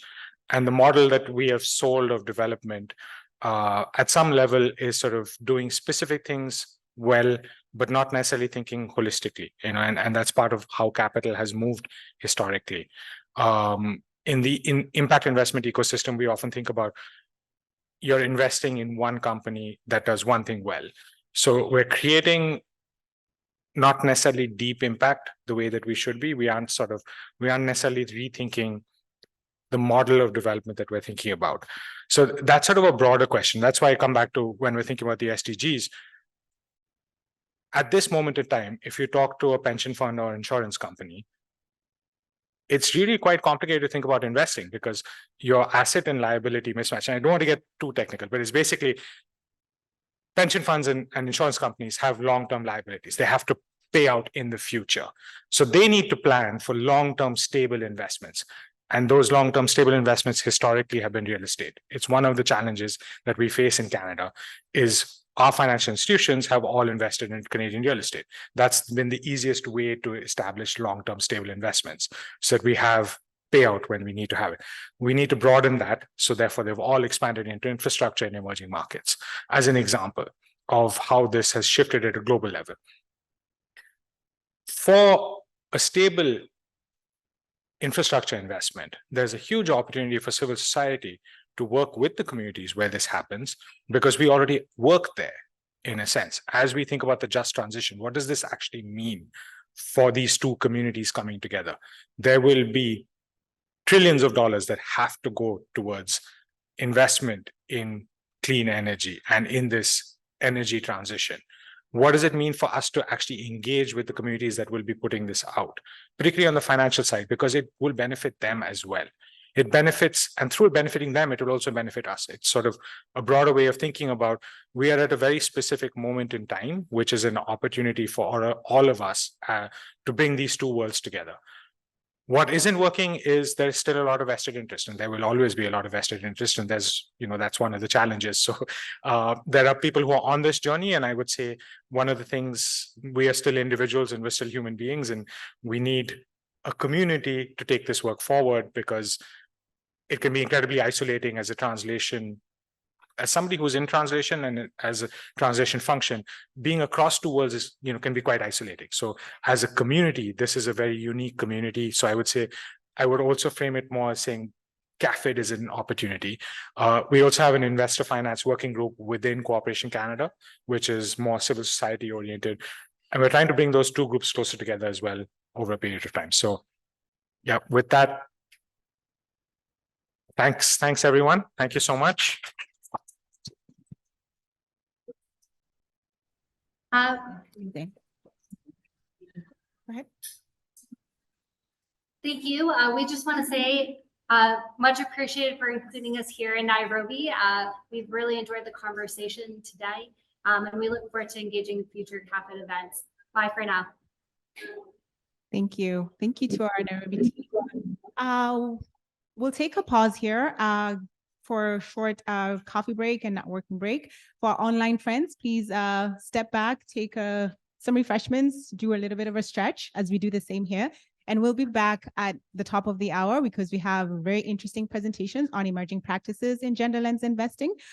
Do feel free to bring back your coffee so that we're able to move forward with their agenda because the discussions are super interesting. And Pranay and other facilitators will be available for additional discussion. So please let's come back at 11 a.m.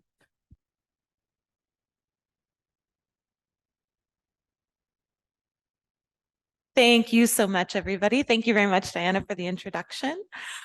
So I'm pleased to be moderating the next session, which is Emerging Practices in Gender Lens Investing. And today we have 4 wonderful presenters who are going to be speaking a little more to some specific case study examples. So Pranay did a fantastic job of laying out the translation function, its relevance within the GLI space. But we recognize, as we've discussed, it's always really helpful to have some more concrete examples of applying these types of approaches. So we're going to have, as I mentioned, 4 presenters, which are going to speak to emerging practices, which incorporate the translation function that we've been discussing today. And these cases are going to be highlighting collaborations between investors with both civil society and women's rights organizations. And we're going to be speaking both to examples of work that has been done domestically within Canada as well as internationally. So each presenter is going to be telling us a little bit about how they have been putting in place the translation function in their own organizations and projects, speaking both to some of the best practices and what they've learned, as well as some of the challenges and learnings from their experiences. So we have 4 presenters today. So we're going to give about 10 minutes for each presenter to speak a bit to their organization and projects and models. And then we're going to keep about 20 minutes at the end of the session for opportunities for questions and discussion. So I'm going to introduce our first presenter, which is my lovely colleague, Sarah Lejoie-Fling, who is a gender equality and social inclusion advisor at WUSC. And she's going to be speaking today to our Growth, Resilience, Investment and Training, or GRIT program, which WUSC is currently implementing in Sri Lanka, and be speaking a bit to how we're applying this translation function within that program. So Sarah, I'll hand it over to you. Thanks, Catherine. So as Catherine shared, I'm going to present a little bit about this project that we have that's kind of just kicking off in Sri Lanka. And it's a little bit of a preemptive case study because we're still setting up the project. We're building in reflections around translation and strengthening that collaboration piece between civil society, women's rights organizations, and other actors within the entrepreneurial ecosystem in Sri Lanka, including investors, other private sector actors, incubators, accelerators. So this is all part of, as Ariane presented earlier, kind of the broader work that WUSC is doing in the social finance space, and sort of building out our ecosystem building, our research and direct investments as well. And so the work we're doing on translation and GRIT falls under this ecosystem building piece of our kind of larger reflections on social finance work as an organization. So GRIT is the Growth, Resilience, Investment and Training project, building a gender responsive entrepreneurial ecosystem in Sri Lanka's north. So it's a 6-year project that's funded by Global Affairs Canada, and it's looking at building sustainable pathways to enhanced economic empowerment, well-being, and inclusive growth in Sri Lanka, primarily in the north and primarily for young women, but not exclusively. And so by investing in social marketing, capacity building, knowledge exchange, and partnerships, GRIT is aiming to achieve transformative change within the entrepreneurial ecosystem in Sri Lanka that's both sustainable and scalable. And so we're working with a wide array of stakeholders, including incubators and accelerators. We have partners in Sri Lanka, Hatch, URLIT, Lynn. These are well-established local private sector and civil society organizations. We're working with fund managers, working with members of the diaspora community, women's rights groups, including women's rights organizations, and key technical experts such as Criterion and DMZ. And so what we're seeking is behavior change of those operating in the system to offer better services for women entrepreneurs and a stronger ecosystem that is responsive to gender equality. And so linking back to Pranay's presentation, this is about shifting which enterprises are getting investments. It's about introducing new data into investment analysis. It's about changing who is seen as an expert and whose expertise matters within the ecosystem. And so part of building up the project, there was some gender and power analysis that was undertaken alongside Criterion, who is one of our partners in this project, that included a number of consultations with women's rights organizations and other partners. And what came out of that whole process is that gender expertise is not considered material to investment decisions and processes within Sri Lanka. So while several actors within the ecosystem, they focus on women-led businesses and entrepreneurs, this is largely focused on the inclusion of women and rather than a deep understanding of gender inequality and the specific barriers that women face. So there's very little focus on understanding those intersectional factors about how women and men entrepreneurs experience entrepreneurship differently and impacts how they then engage with the entrepreneurial ecosystem. And there's quite a lot of differences as well between entrepreneurs in the north, entrepreneurs in the south. There are a lot of these different intersectional factors that just don't come into consideration for a lot of the ecosystem actors who just sort of see all Sri Lankans as on the same level playing field. So some actors do engage local partners and communities to address social norms around entrepreneurship as a viable pathway for young people. Again, this is more focused on the inclusion of entrepreneurs and less on those gender power dynamics that prevent young men and women from building their businesses. And this is the partners that we met that are doing this are quite isolated within the ecosystem. It's not valued at all levels. And local women's groups are generally still quite undervalued in terms of the expertise that they come to the table with, despite the fact that they possess, a deep understanding of those gender dynamics, of those intersectional factors, which are really critical to designing gender responsive investment products. And unfortunately, these groups are not well equipped to navigate the world of finance. And the majority of investors lack an appreciation for the knowledge these women's groups hold and can bring to the table. And so I think an example of during the consultations, we met with a number of entrepreneurs. There was one woman in particular who shared with us how she faced enormous pressure from her community when she began her business because she had to put her children into daycare. And in her community, the accepted norm is that mothers stay home and take care of their kids. So the fact that she had to put her kids into daycare, she was faced with a lot of pressure and backlash within her community. And she was able to withstand that negative social sanctions because she had a supportive partner and a supportive family. But a lot of women might not be able to withstand that negative social sanction and breaking out of that accepted social norm. And so that's an incredibly isolating experience for a woman, for an entrepreneur. And it speaks to those power dynamics in a community, which everyone in the ecosystem would benefit from understanding and knowing how that then impacts the entrepreneurs with who you're working. And I think many of us know this, it's not enough to just promote more women in leadership spaces. It's really about having that deeper understanding of the very real barriers that are there to be able to support women entrepreneurs, gender diverse entrepreneurs more fully as they challenge those very real power dynamics in their day-to-day lives. Some of the strategies we're exploring in the project, and as I said, this project is really at the beginning stages, so this is a preemptive case study. Let's meet back here in 5 to 6 years and we'll tell you how it went. But some of the strategies we're going to be exploring are building the capacity of the ecosystem to work with entrepreneurs to set up from the beginning with policies that don't discriminate or exacerbate gender inequalities or other social inequalities.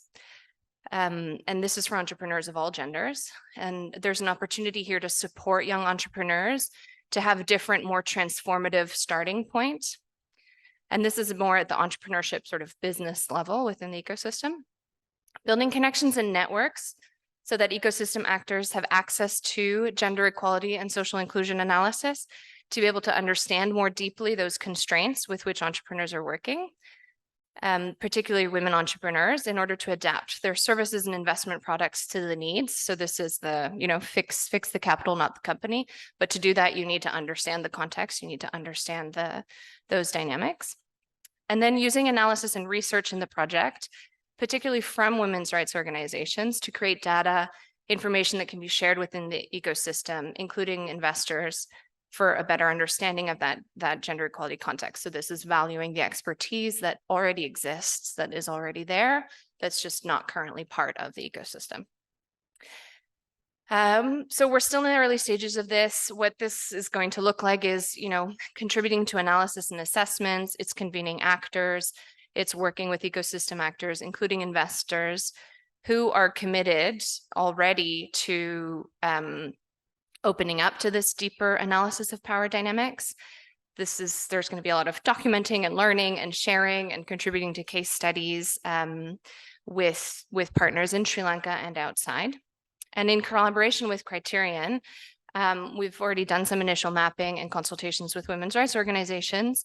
We have longstanding relationship with partners in Sri Lanka. There's the Women in Media Collective, for example, who has already done, outside of the context of this project, quite a lot of research around gendered social norms related to the care economy and women's rights in the labor market, which is really critical information and data for the ecosystem, for investors, for anybody who's operating in that space. And so we are also hoping to cultivate this sort of cohort of translation organizations who are able to use their power to disrupt those power dynamics. And on the other side, working with the ecosystem as a whole to create spaces for those organizations to come in and share their expertise and their knowledge.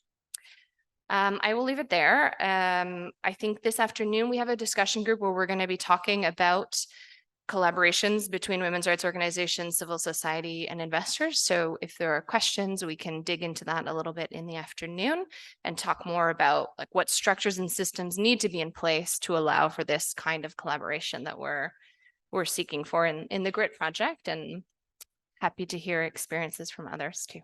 Thank you.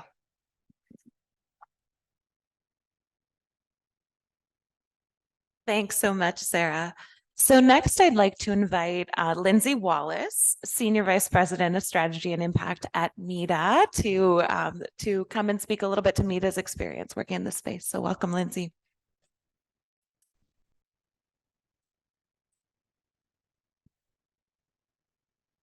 Thanks, Catherine. I'm just going to touch a little bit on one program that we're focused on, but as many of you know, MEDA's been a longstanding impact investor, and in fact, there's others in the field who and in the room who can speak to that as well.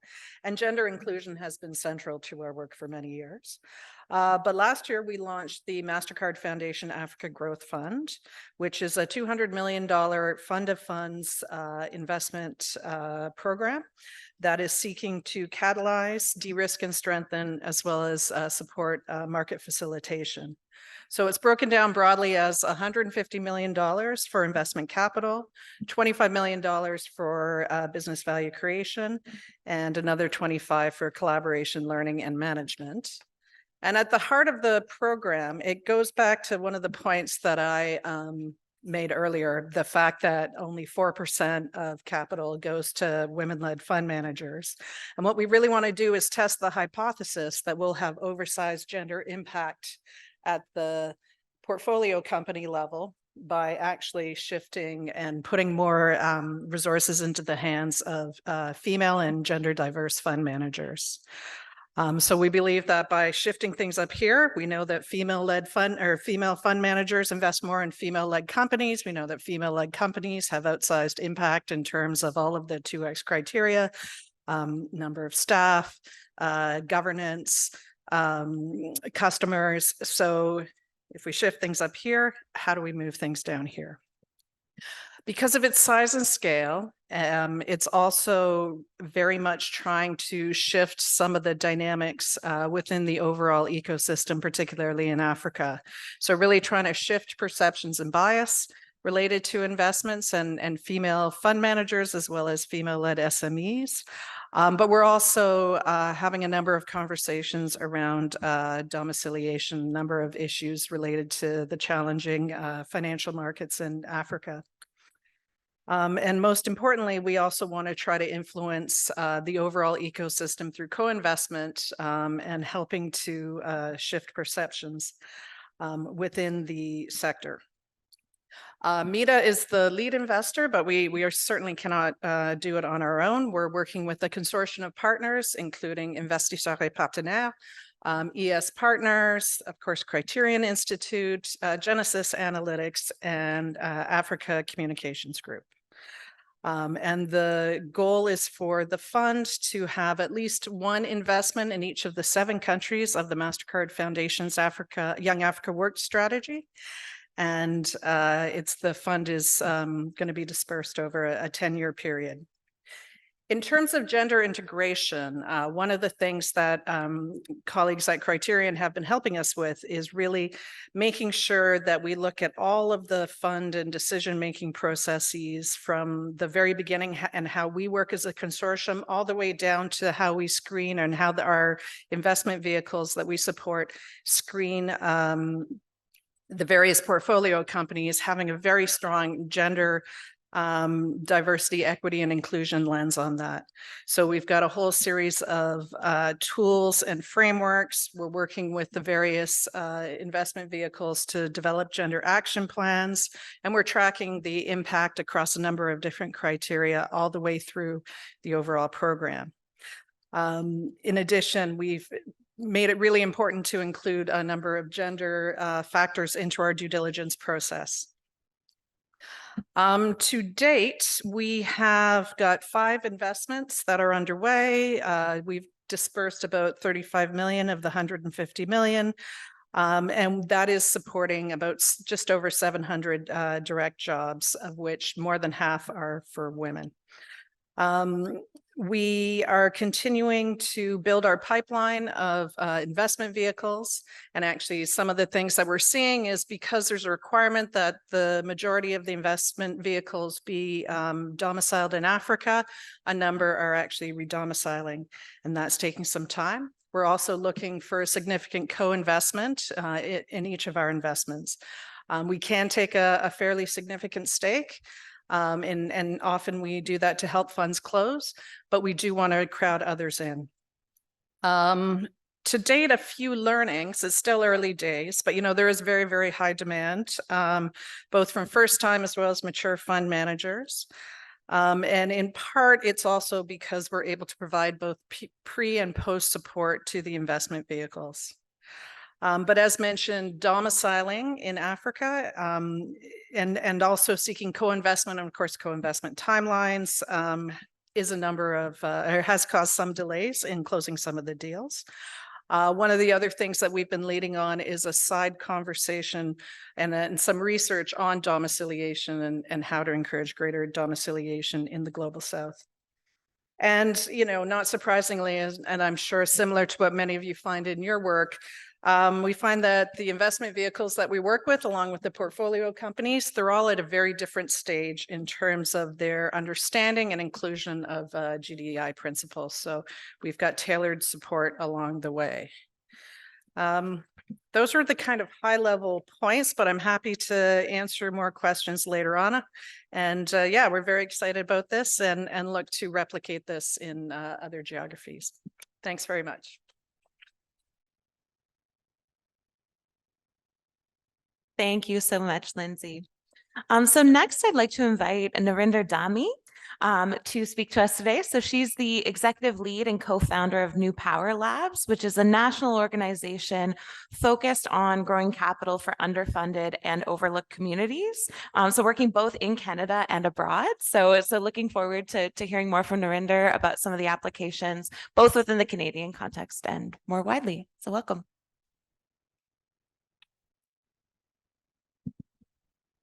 Thank you. I don't want to put a downer, but I'm no longer actively working abroad. So it is more and more Canadian focused, but have had the opportunity to work in impact investing across West Africa in my journey. And so just to give a little bit of context, I run New Power Labs, also run a private family foundation, and have a number of investments in Gender Lens across Canada. And so excited to go deep into a partnership, a number of organizations across Canada. Many intermediaries have been working on in how do we advance capital to women and how do we embed a deeper gender lens approach within traditional venture capital. And so a little bit about New Power Labs. We are somewhat new. We're hitting our 3-year mark. We are an action-oriented think tank dedicated to expanding access to capital to underfunded and overlooked communities. We operate predominantly in Canada, doing research, aggregating research, publishing different insights, and kind of really with a focus of how do we support those who hold capital, who hold power, to shift that in ways that are more equitable. And when we think about more equitable, we think about it across a diversity of lenses, gender being one of those, but age, sexual identity, Indigenous identity, ethnicity, religion, abilities, languages, education, citizenship status, and social economic status, which is, I think, something that we often overlook as folks who are deploying capital in terms of how class plays and interacts into how capital flows. And then when we think about power, we're really thinking about the who, the how, and the what. Who is being funded, how, the vehicles, approaches, and what. And I think so often in Gender Lens in Canada, the way I've seen it applied has really sat on the who, on let's get more capital to women, which is a critical, and I think Pranay, you were touching on this earlier today. I think that's such a critical part of what we need to solve for, but it's just one part of what we need to solve for. And so earlier this year, in partnership with the federal government, the Women and Non-Binary Impact Network for Venture Capital, so it's a mouthful, WINVC was launched, and it's a national collaborative of organizations working to provide services, programming, events, and dedicated resources to women and non-binary entrepreneurs and gender lens investors across Canada who are working to, for the entrepreneurs who are working to get investment ready, and ultimately, how do we increase the pool of investors driven to invest in these ventures? So New Power Labs is the research lead. So we're working in collaboration with many executing partners who are working on different accelerators or working directly with investors to deploy that capital. And our goal is really how do we provide high quality evidence-based insights to the challenges that are faced by women and non-binary entrepreneurs with kind of the broader public, but also more specifically in partnership with these folks who are running the programs and deploying the capital, the investors, and getting a more deeper integration of gender lens outside of just the who. So how do we work to support the ecosystem in that work?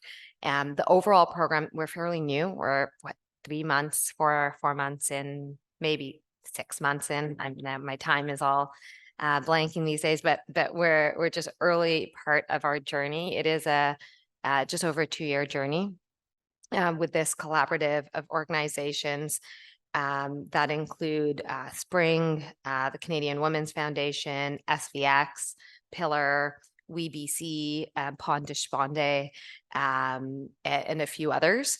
And so it's really a broad approach to how we start to kind of shift the conversation and shift the capital. And I think we've already spoken about the numbers, but we know that, in Canada, 10% of VC have gone to women-led startups since 2014. And I think I've seen other numbers around that as well. 15% of partners in Canadian VCs are women. And we know, and Lindsay was touching on this, what happens when, and the role and kind of testing out the role of also representation.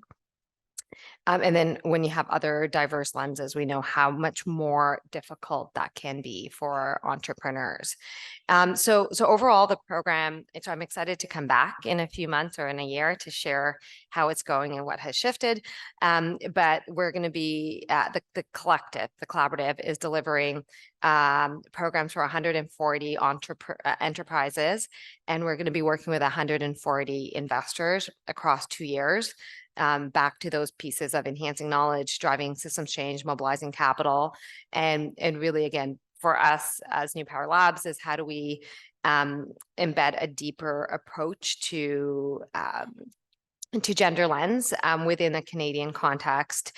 And then we are partnering with an external evaluator as well, who will be able to support us in that work. So we're it's a pretty broad project, demand side, supply side, but really excited to see how we can support the broader ecosystem. And also, you know, my kind of general view has always been that there's much more advancements in the way we apply gender lens globally.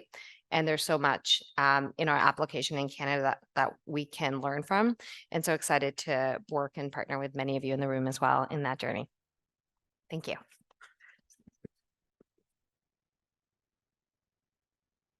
Thank you so much, Narinder. And as you say, great to have that representation both within the international context and within the domestic context, because exactly a ton to learn from each other in this space. So last but certainly not least, I'd like to invite Jacqueline Evans, who is the VP for the Equality Fund Investment Program, to come speak a bit about the Equality Fund and their model, which is really looking to activate investment alongside feminist philanthropy and high trust grant making to bring about long-term sustainable and powerful change. So welcome, Jacqueline.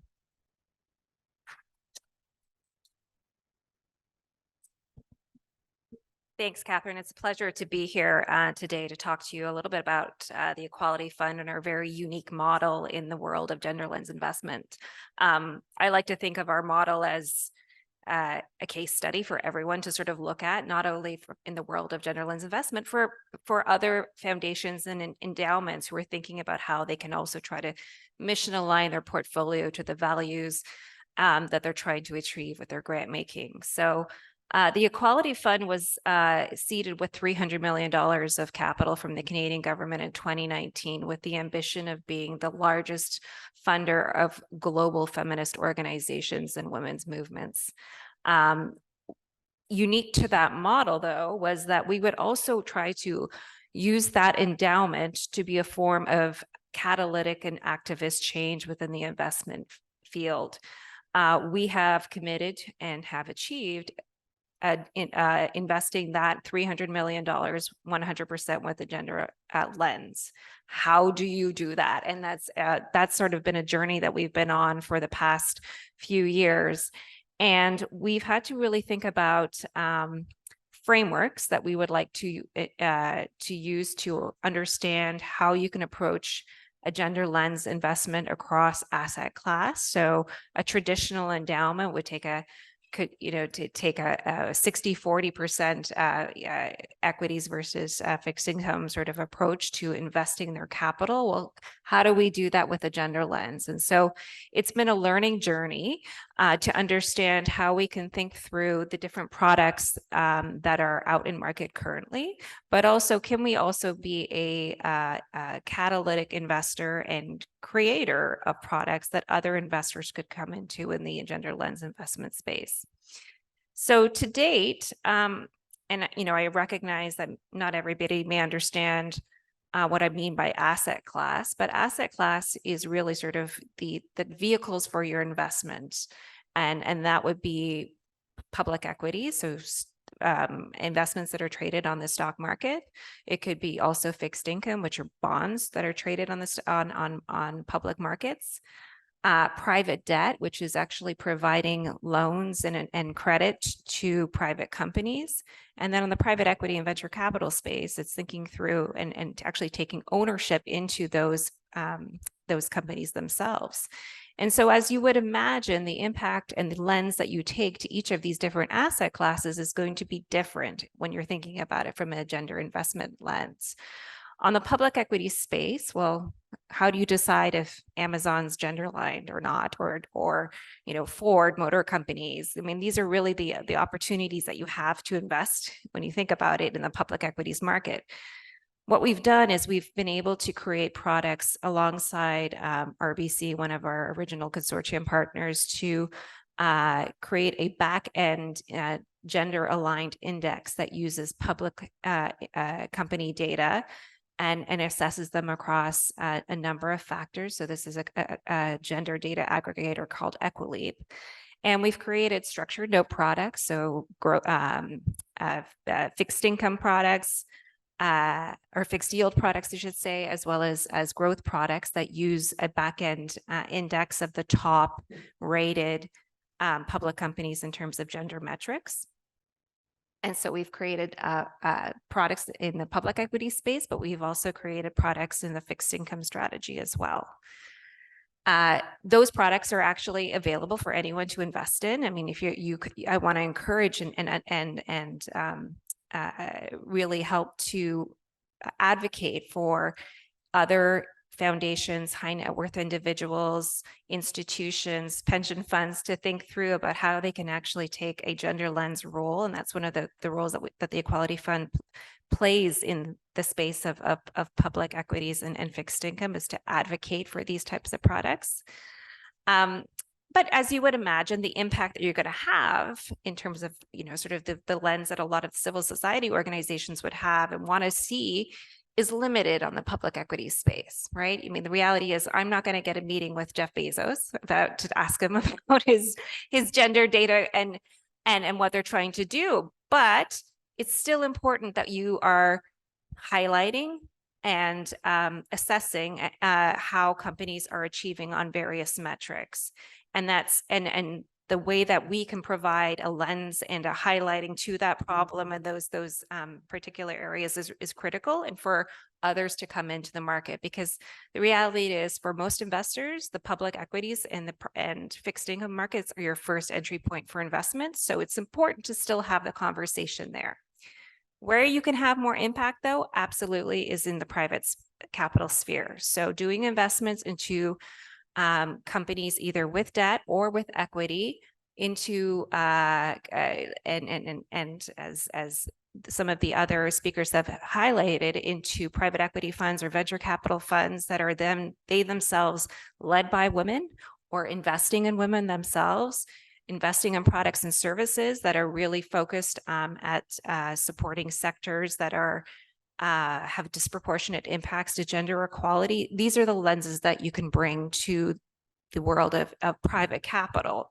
And so that's one of the things that we've done on the private side, is we've actually invested in a private debt fund with a credit manager, private credit manager in the US. They are using a gender lens screening as one of their primary focuses when they're looking at investable opportunities in private credit spaces in the US. And on the private equity side, we've invested in a number of established venture capital funds who are investing with a stated gender lens. And so we're really trying to think through how can we achieve what you would call a traditional model in terms of providing the liquidity and the income that we need to support our grant making, but really putting gender first in terms of our assessment and encouraging others to do so. So our progress to date, as I mentioned, we are actually fully invested with 100% gender lens. We're one of the largest gender investors in the world. One of the things that we do want to highlight is our portfolio has met or exceeded our benchmarks. And those are it's really important to highlight and myth bust in the world of impact investing, that impact investing is not necessarily a concessionary type of investment vehicle. You can have market returns. In fact, our portfolio has exceeded. I just had a call with our investment officer yesterday, and we are actually outperforming even in very turbulent market times. So it's very encouraging to see that how taking a gender lens can actually make a lot of sense financially for investors. And most importantly, we are using the returns from our portfolio that we generate on an annual basis to fund our grant making operations. And so we need to keep that engine of our investments chugging away to really support and have a lot of impact within our grant making field. So I think I'll leave it there. There's a lot more that I'm happy to share with you if you want to reach out directly, but it's a very interesting model. I encourage you, if you're interested in investing in products or co-creating products with us or some of the products that we've created, reach out as well.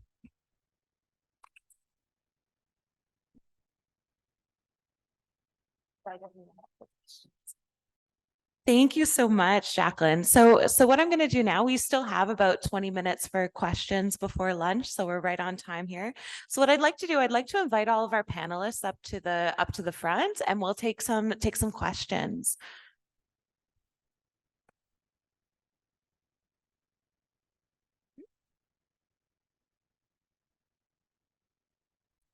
Okay, so I see we have one question in the back. If I can have maybe, Diana, if you could assist with the mic so people online can hear us as well. Thank you.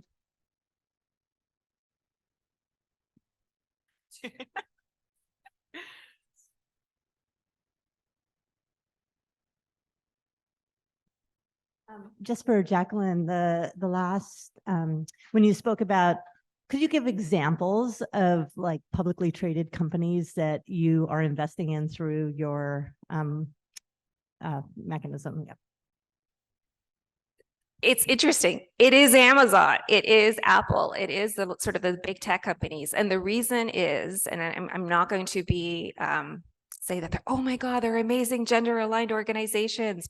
The reality is the metrics that we look at when we're assessing public companies is really around representation at the board, representation in management, as well as the policies and procedures that those organizations have in place around fair working policies, anti-harassment policies, et cetera. And so this is one of the challenges with the public equities markets, is that if you actually look at some of the underlying companies in a lot of these gender ETFs, or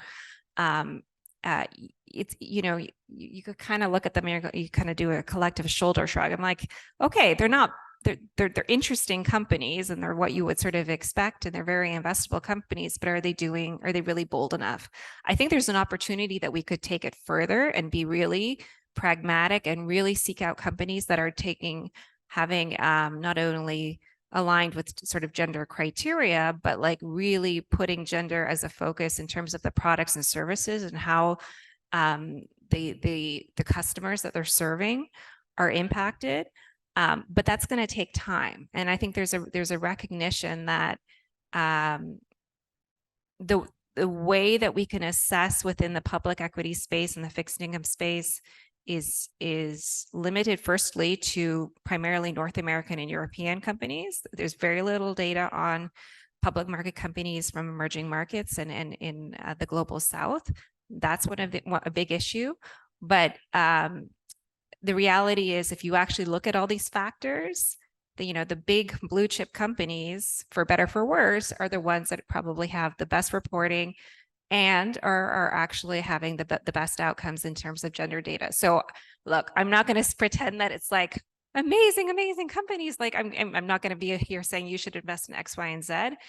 There's a lot of different gender ETFs out there. I would encourage you to look at the underlying assets, because some of them do invest in defense companies. Some of them do invest in extractive companies. If that's something that you don't want to have in terms of your portfolio as well, you really need to look at that. So, I mean, there are some defense companies that have female CEOs, and so they actually, score really highly in terms of gender data metrics. So, I'm not going to pretend, I'm not going to say there's this great company you guys all should invest in, but it's still taking a lens and an approach and really sort of shining the light. And I would say asking the question of public companies about their gender data is really a form of activism in itself, because they are then going to have to collect and report on that data. So, it's baby steps, but it's a starting point.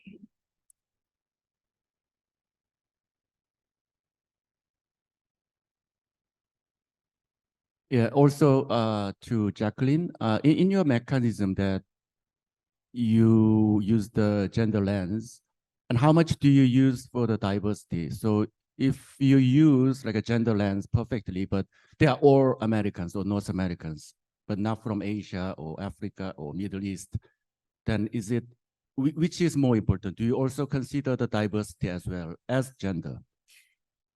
Yes, absolutely. So it's interesting. So from a portfolio construction standpoint, we don't want to be overweighted to North America or the global north. We'd want to get exposure into emerging markets.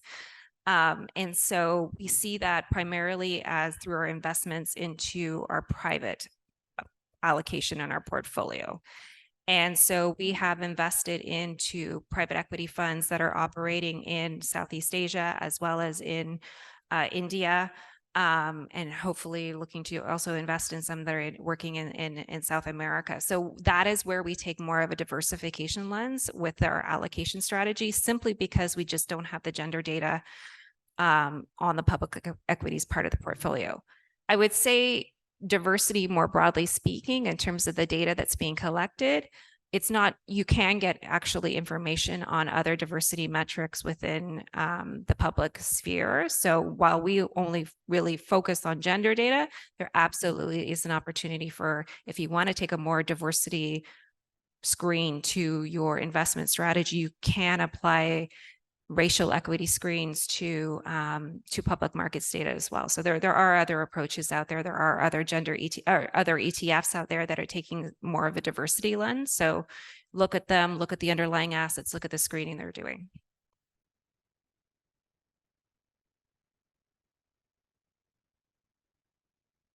Lindsay, can you tell us about the Africa Growth Fund? You said you've made 5 investments in fund managers so far. Tell us about how you're finding those fund managers. You talked about the challenges of domiciliation of those funds. If you would just expand a little bit on that, please. Sure. Thanks, Suzanne. I can certainly speak to, so just broadly, we, as part of the development of the fund, our fund advisor and a number of us working together, we have a long pipeline and really looking at what are some of the potential investees. Our first investment went into Arua Capital.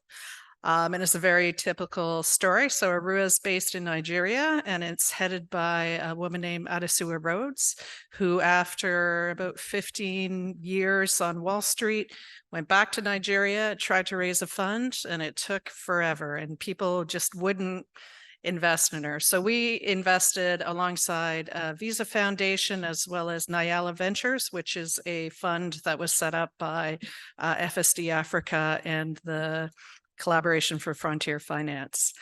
And so she's got a series of portfolio companies. She's thinking about raising another fund. And so there's a few that we've been able to find. And so obviously we're prioritizing those who are already there, based in Africa. But because of the size of the fund, there's, it's having a bit of a market effect. So some funds are looking to re-domicile to Africa. Our second investment was in Inua Capital. Kim Karembe, she's a similar story, spent a lot of time in Wall Street, went back to Uganda.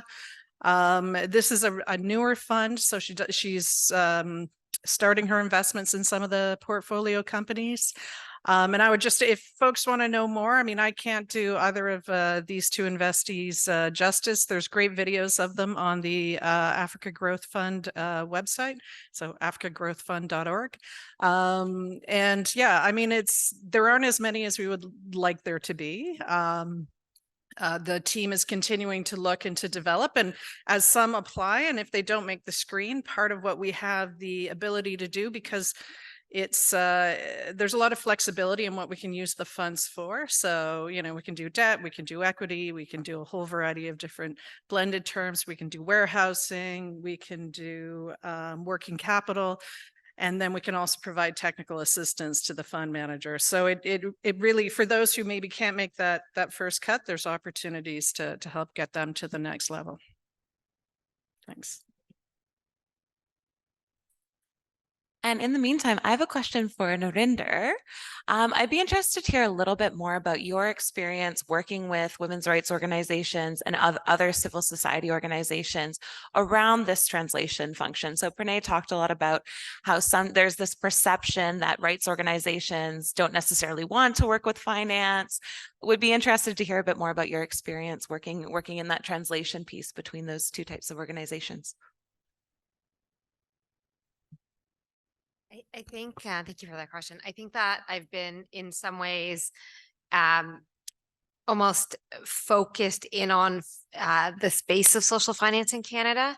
So I haven't faced the same level of resistance to the conversation or acceptance, because I think folks are coming in, even if they are, you know, a deeply community-based organization with the lens of social finance already embedded.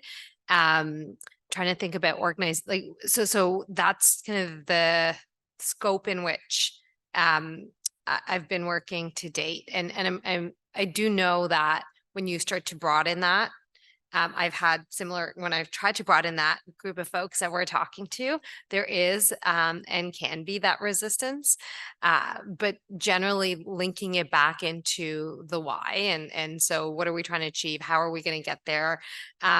Like, how does this value them and their long-term sustainability or support has been the integrator that has really helped. But again, I think my work has been so narrow in the social finance ecosystem and the finance ecosystem. I've been focusing more on the translation within folks who are deeply finance oriented and figuring out how we get that collective of capital deployers to rethink their approaches and to embed more equity in them versus the other way. But so maybe I've had an easier shot than some of you who are working on the other side of the equation. Of course, Sarah, you're welcome. Panelists are welcome to ask questions as well. Ask questions to each other. I have a question about the Equality Fund, and we've been talking a lot about like the different expertise that's valued and who is in the room. So I'm wondering if you could talk to us a little bit about who is in the room when you're developing these products. Like, how do you make sure that sort of gender piece is strong, that it's not, you know, more focused on the investment side or whatever it is, but valuing that expertise of different experts? So that's one of the reasons why we developed a framework, was we wanted to lean into the thought leaders in the space of gender lens investing and the work that's been done to date. And so we developed our own criteria and launched our own gender lens investment criteria this past spring. It's open and available for anyone to use from an asset manager perspective, but it was leaning heavily into the work that 2X has done. So we leverage a lot of the 2X criteria, as well as the IRIS plus GIN criteria as well in terms of our assessment. So we've really tried to take an approach that is not just about representation. It's about the products and services that you're developing. So the thematic sectors that have a disproportionate impact in supporting a gender equality, and that's around clean energy, clean water, education, medical care, access to financial products, et cetera. And based on that criteria, we have committed that any products that we are going to be developing going forward in the private sphere in terms of private capital, whether it's private credit or private equity, will be applying that criteria. And so we've also worked with, and I know they're in the room because I was speaking with Dahlberg to help develop our investment theory of change, as well as to understand and develop a lens of how does this criteria intersect with other ESG priorities. So in terms of the environmental impacts and intersections in terms of the considerations that each factor and screen that we're putting towards our investments. So it's a very pragmatic and comprehensive tool. I encourage anyone of you to go and download it in terms of our criteria, to take a look at it. It's only one page. It's in Excel. So for asset managers who are used to working in that sphere, it's not, it's relatively easy. It's not very, it's not 100 pages of academic theory. It's actually a very pragmatic tool. But I think it's so important that we have not just benchmarks, but frameworks for us to be able to evaluate that. And so that a lot of work has been done to help take that approach going forward. Public equity side, that's a different ballgame, and there's a lot of work to be done, as I've already alluded to. But on the private capital side, you can really take the time to take more of a comprehensive approach.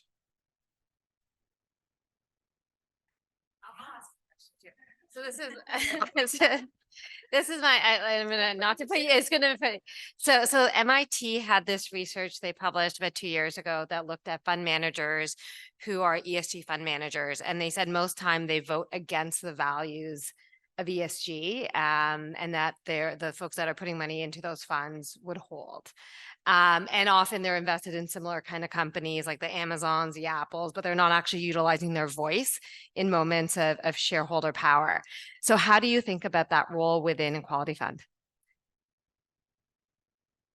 So it's interesting. So I'll talk about it from the public sphere, because I agree. Like, the reality is, if I were to take $75 million and allocate it into a gender ETF, right? The underlying investments that I'm going to have into Apple or Amazon, it's like nothing. It's not going to even start a conversation around actually a dialogue around shareholder activism.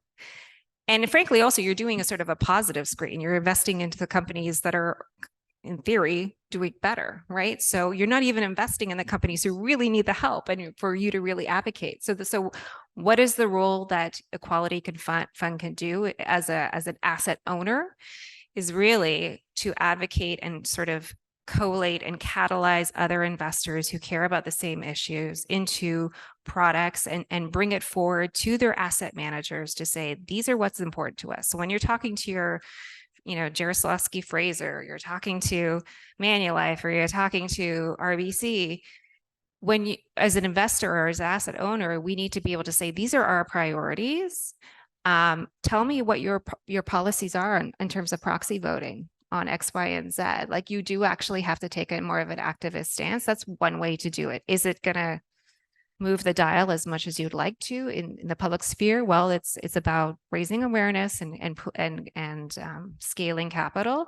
That takes time, but we have a role to play. But to be clear, like, $75 million isn't going to get me a meeting, right? We need to have $1 billion. And so us as an advocate in this space, we have a role to play in terms of speaking to other large financial institutions, other large asset owners, pension funds. Pension funds would be really need to speak to this point, and not just from a gender perspective, but from an ESG perspective. Like, that is really how you're going to actually have significant change in the public markets.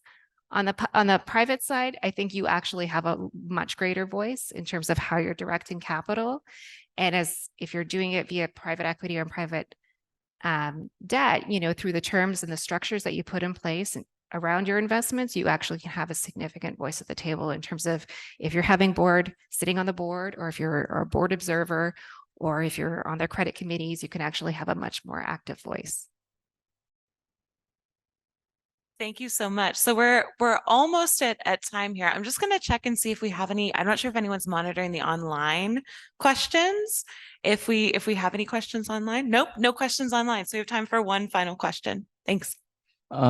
Yes, anyone can answer it, but Jacqueline, in your opinion, when the right now inflation is very high, interest rates, cost of capital is high, and then when you return plus, then it's going to be more than 10% return that will be required.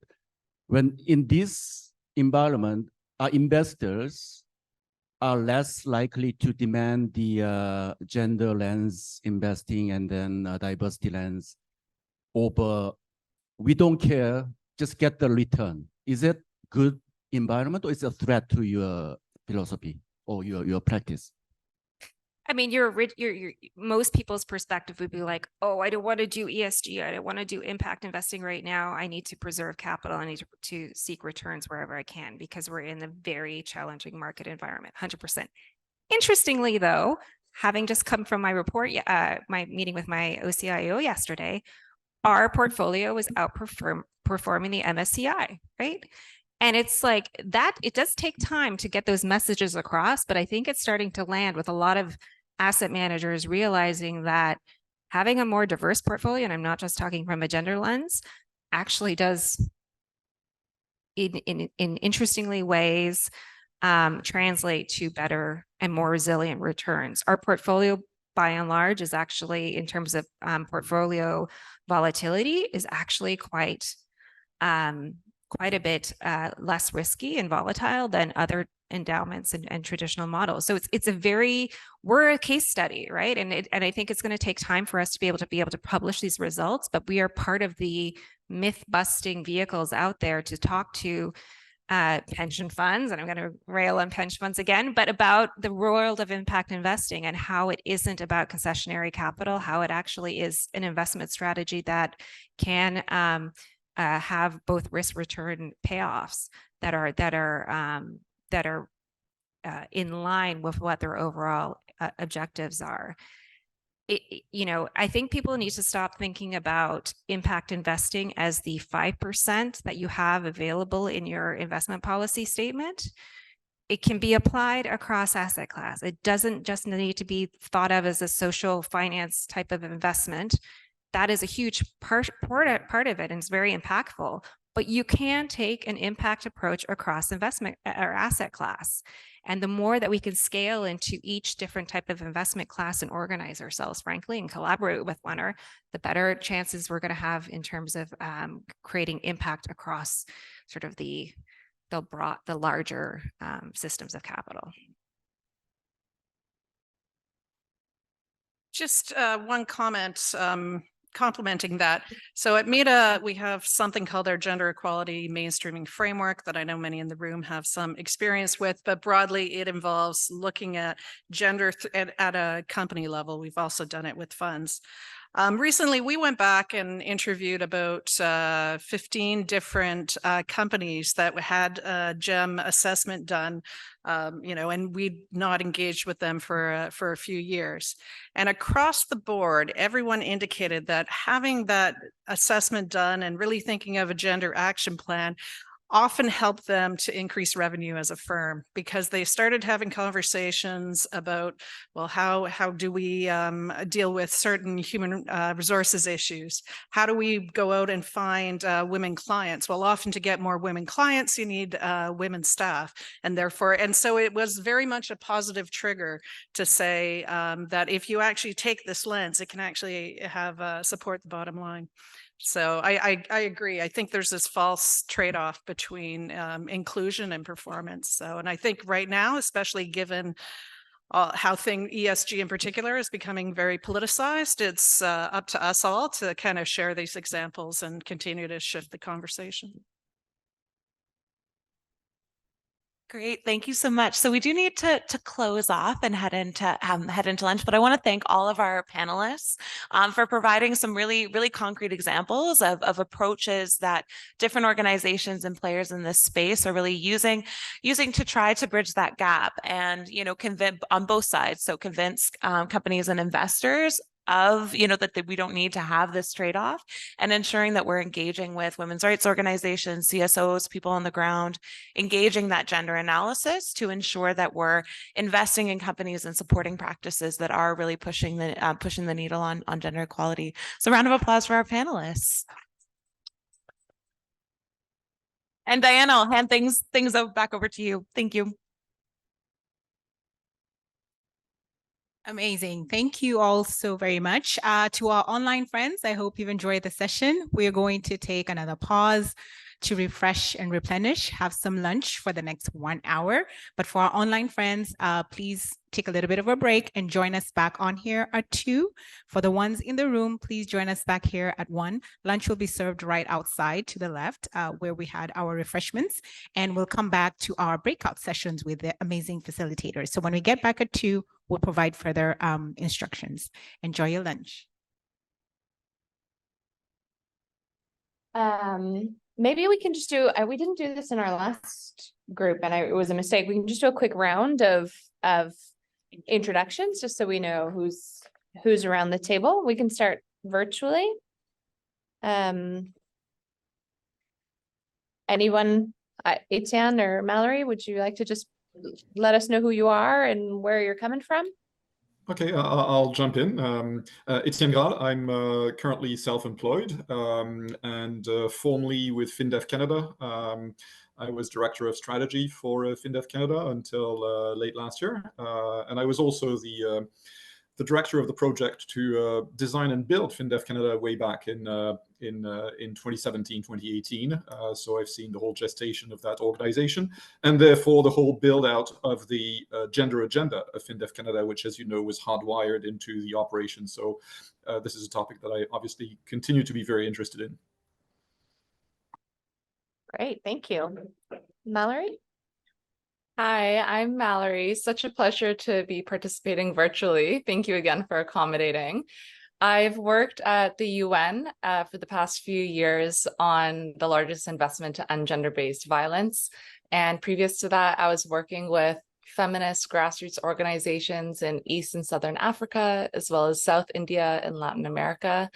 And I most recently just graduated from a master's degree in gender, peace, and security from the London School of Economics. And I'm right now based in New York and happy to be here. Thanks. Great, thank you so much. Jim? Sure. Hi, everybody. Thanks for having me online. My name is Jim Delaney. I work at WUSC out of our Ottawa office, and I coordinate our technical team, which includes our gender team, amongst others. So I'm really happy to be here. And I profess to be neither an expert in gender or finance, so I could probably help with translation in between the two. You're a little bit of an expert. Okay, we can keep going around the room. Sure. My name is Alana, and I work for Grand Challenges Canada as an impact measurement and knowledge translation. Yeah, I'm just gonna move it closer so in case of the sound. Yeah. Hi everyone, I'm Diana Apollo. I'm a Jesse advisor, Jim's colleague and Sarah's colleague. Hello, I'm Won, originally from South Korea, starting our family office in Toronto. Interested in the AI, cybersecurity, or the disruptive industries, and also gender equality, diversity, ESG as well. Thank you. Hi, I'm Sonali Ruparelia. I recently moved from Kenya. I have been in development finance and impact investments for more than 15 years, and most recently with Rabobank in agriculture finance and climate and energy finance. Nice to connect with everyone here in person and online. Hi, I'm Daryl. I'm with Genesis Capital Management. We're a sustainable and impact investor investment management company. And we use a number of screens, including gender, and a few others like indigenous conflict, and screens to include and exclude climate companies. So companies that negatively impact climate change. So yeah, I'm happy to be here and learn a lot more about gender lens investing and how we can incorporate it better into our process. Yeah, okay, here. Hi there, I'm Bina Therakin. I'm from The Sector, which is a management consulting firm that works with social enterprises, specifically those social enterprises that have a focus in creating equity and inclusion of underrepresented communities, I should say, and populations, particularly women, immigrants, newcomers, and refugees. My name is Cynthia. I'm not with any organization, and I'm just interested in the investment side.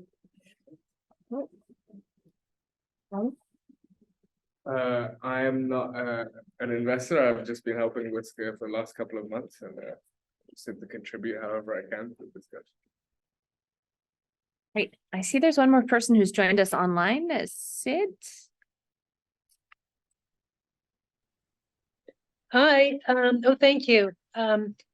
I am Sid Embry. I am the developer and founder of an impact investment fund that's focusing in Latin America on investing in enterprises that enhance conservation and stewardship. And we are interested in gender as one of our key performance indicators, along with climate measures and biodiversity and job creation. Thank you. Great. Thank you so much. And so my name is Sarah. I'm a gender equality and social inclusion advisor at at WUSC, and I am going to put you guys in the middle of the table because I'm asking the questions. I won't be speaking. Everyone else will be speaking. But thank you so much for joining this group. The topic that we wanted to discuss is that the collaboration between investors and civil society organizations and women's rights organizations.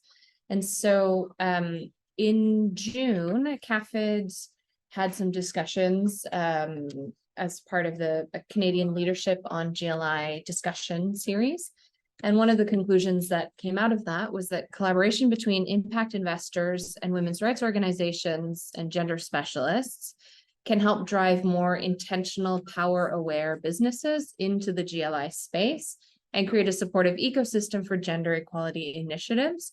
And so the question that raises is, how do we create space for this to happen? How do we build structures and systems so that collaboration can happen more often?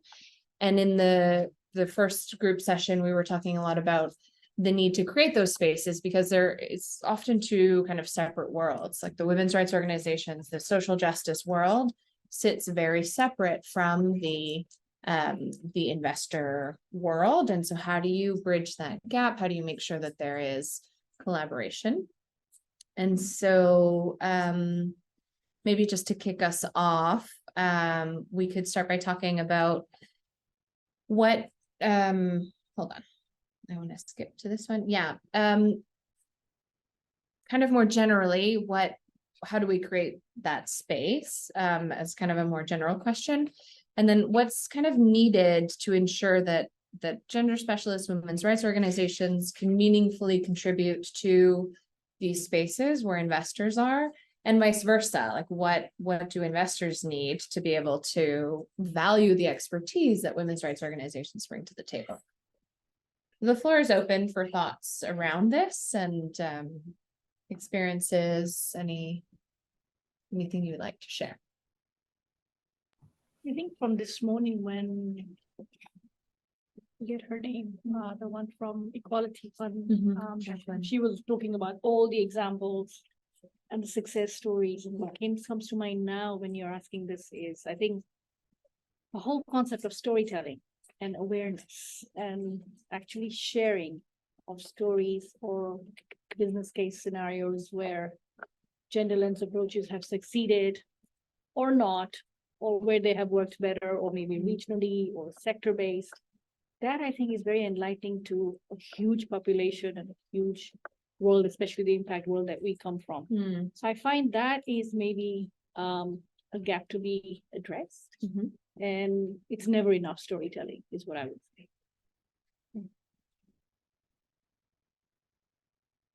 I like that. I feel like that's something we do quite a lot of in the INGO world, is, telling stories of successes, we don't always do it very well. We could do better, but telling those stories of what's working and what's not, and communicating around that, I think is something that a lot of women's rights organizations do quite naturally. So, yeah. Any other thoughts or? Maybe I'll jump in online. Sorry, I don't know if I raised a virtual hand, I don't know if you would see it on the computer, so I'm just jumping in. And no, the storytelling is certainly very important. Another thought, I mean, I don't have a lot of experience directly in that space. I do have a fair bit, but I have a lot of experience in the articulation, sort of in the collaboration between organizations that don't do the same thing. And what I've observed invariably is that it is easy to go to another organization, say a civil society organization going to a financial organization, speaking their own language, with very well crafted storytelling, but without having done necessarily the homework to understand what will resonate better with your interlocutor. And that's the fundamental of any connection and collaboration, is that you need to create some degree of common ground. So the storytelling should be adjusted not to what you want to say or what we want to say in terms of promoting GLI, but also what we expect might be of interest from the financial industry. That's the first thought, and of course that could be I could dig a lot deeper in this, but I don't want to bore you with that. Another quick thought is also that the financial industry is extremely diverse. And we've heard it this morning. It goes from impact investors who are financial institutions and driven by financial goals, but very close to the impact, to what matters to civil society organizations to some extent. And there are other organizations for whom it's really far away. And certainly to try and develop a model for collaboration, it's probably easier to start with the lower hanging fruit. So collaborate and create a space with organizations that have already that predisposition, that reception, or a sort of a positive ear to these, and the intent and the willingness to evolve their model. So just two thoughts to put on the table here. Thank you. One of the things that we discussed in the group prior to starting here is even the common language in the same sector is not always the case. Like ESG means a lot of different things to a lot of different people. A GLI means a lot of different things to a lot of different people. And so there's a lot of like debate of what, this language, even within the financial sector. So I'm wondering how, that makes it hard to bring in other actors into that space, because if you come with your definition, it's going to be different than others. So I don't know if there's something around that. I think even recognizing that is a huge step forward. It's currently missing from the conversation around impact and ESG. It's why ESG is kind of getting thrown under the bus, because people are saying, well, it's greenwashing, it's BS, it's this. And it definitely can be that for depending on who you're talking to or who's allocating capital. So just recognizing that there's a spectrum of approaches that I think hold their own validity, but just recognizing that impact philanthropy is going to be completely different from public market maximum shareholder value investing. And then connecting just firstly on that, I think that is hugely important. I work basically for an ESG firm who employs different types of screens, including gender equality, and it is part of our dialogue with clients. What do you mean when you say impact with your money? What do you mean by sustainability? Do you mean you want to take things into consideration? Does it mean you want to do it to the extent that you're outright excluding certain sectors or including different types of investments in thinking? So I think that's a really important area for a lot of people to acknowledge, especially right now. And there's a lot of confusion and a lot of sort of distrust around the idea of doing something other than maximizing investment returns with your money. Yeah. I'd like to come in as well, if possible, from online again. And I think the last thing you just mentioned is really critical. And what I was previously thinking of is that there's a fundamental lack of trust between the sectors, or at least in particular from civil society, for example, a lack of trust in the financial industry, and more broadly, perhaps a lack of interest or having the technical expertise, if they have the interest, to even know what to do with that interest from the financial industry in terms of collaborating with civil society, because they are traditionally so disparate. And so one approach to this could be beginning with those players in the financial industry who are open to it and who are wanting to learn, like those engaged with 2X Global, for example, and using different existing industry standards to try and move the needle, as well as those civil society organizations who may be open to working with specific players in the financial industry that they feel they can trust, that maybe there are feminists in that space who they know that they actually believe they have their interests in mind. And so through that, I think what Jacqueline spoke of in terms of finally seeing the results from gender lens investing and seeing the returns on that, once we start seeing those higher returns, that can then in turn better bring the rest of the sector on board and that could start maybe the conversation and bringing these two different areas of work together. If I could jump in quickly online too. This is becoming an online conversation. It's fun. But I'd like to build on those last two in a way, because I think that what our aspiration here as a group is to talk about collaboration. I think that's really where we should stay. But we should also recognize that there's a range of women's rights organizations and civil society organizations. And one of the roles that many of them take on is holding capital to account. And sometimes that requires confrontation rather than collaboration. And sometimes one of the concerns that I have is when we try to bring on new actors into the field, what we don't want to do is make women's rights organizations simply functional to impact investors, right? We want to create collaborations, but also retain some sort of autonomy so that they can still retain that political space that they retain.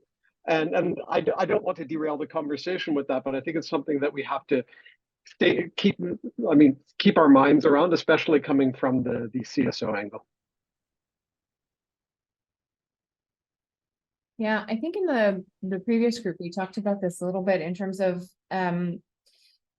there's, like, we've been talking about this of civil society and women's rights organization, but there's a big difference between a feminist women's rights organization, an civil society organization that's social justice oriented, a more development focused women's rights organizations. There's also different motives and ways of working even within that civil society women's rights organization space. It's not because you're a civil society organization that you are a social justice promoting organization. And so they're also, just the nuances of the different types of actors, and different actors have different roles to play. And some of it is to challenge and to advocate and to push back, and others might be to be more on the collaborative side. And I think both are important, but recognizing that not everybody is going to be collaborative, and you need the people who say we're not interested in this at all, because that also helps push the conversation. So I think that's a great point. One of the other questions that we wanted to talk about as well is, I think we've touched on this a little bit, but maybe we can dig into it a little bit more, but sort of what norms are at play in the world of finance and in the world of civil society that need to be disrupted? And how can investors and women's rights organizations collaborate on challenging some of these norms? And one of the big points that came out earlier, just as sort of food for thought on this, is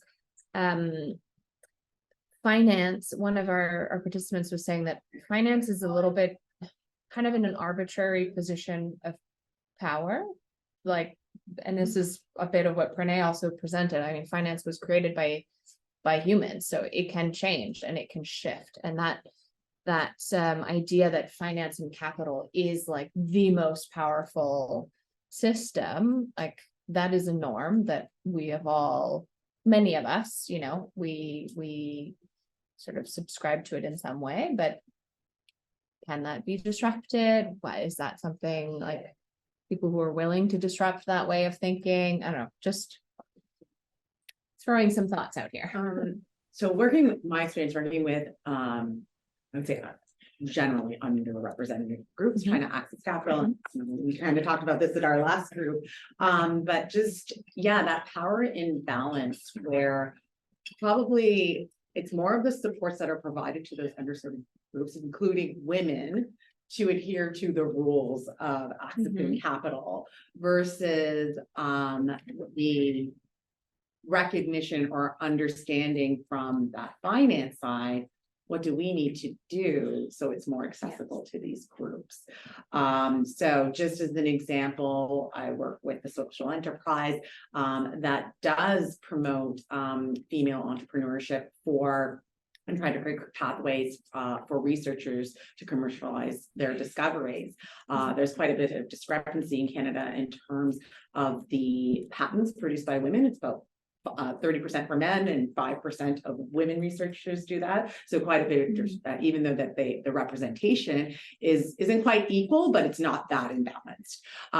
So the programming is and we admitted ourselves, the founder of the organization, is because she is the small force in this mighty system, has to promote that confidence in women, that how to navigate, understand finance better, how to, put together their pitches, things like that, their business acumen, and it's all kind of serving, what are the norms in finance, and haven't really seen too much in terms of those that are deploying capital asking the question. So how could you access finance in ways that are more conducive for whatever situations that you're faced with? And it kind of comes, it's probably going to be a meeting of the middle that will make it more effective. Also work a lot in employment development in a similar vein too.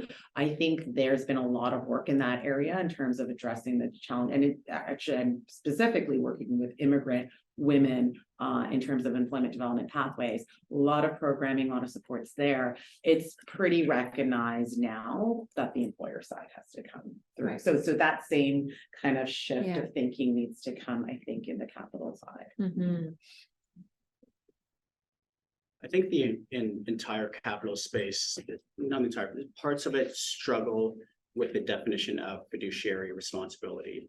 And I think there's plenty of problems from a representation standpoint, but I'd much rather see a redefinition of what that means instead of being what it is now, which is strictly, I'm legally required to earn the most amount of money for the capital that I'm deploying. That's our current definition, which I think people feel like they've got a legal restriction to do that and only that and not consider other things, which people I think have successfully argued things like the environment or gender or class as being part of fiduciary responsibility. Allocating capital can include that and has successfully been shown to include that. It doesn't have to be excluded.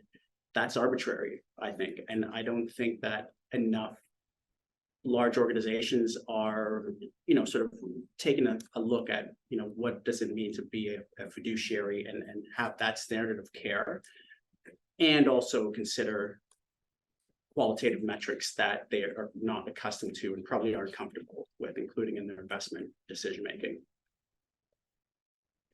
Yeah, a lot of corporations are willing to take that trade-off. If you take a more consideration, diversity, gender equality, etc., does that eat into your profits or not? Is it going to be mutually exclusive or it's mutually inclusive? That should be the critical point, that when they decide, do we include that gender mechanism, diversity, on top of the only profit percentage return that we are aiming for? And there's probably two answers there. Is it mutually exclusive? No, but also it depends on what your investment time horizon is, what your objectives are. I think there's this common theme in the investment world of trying to define investments as one or the best thing or the only thing, but everybody's going to have a different answer and a different solution.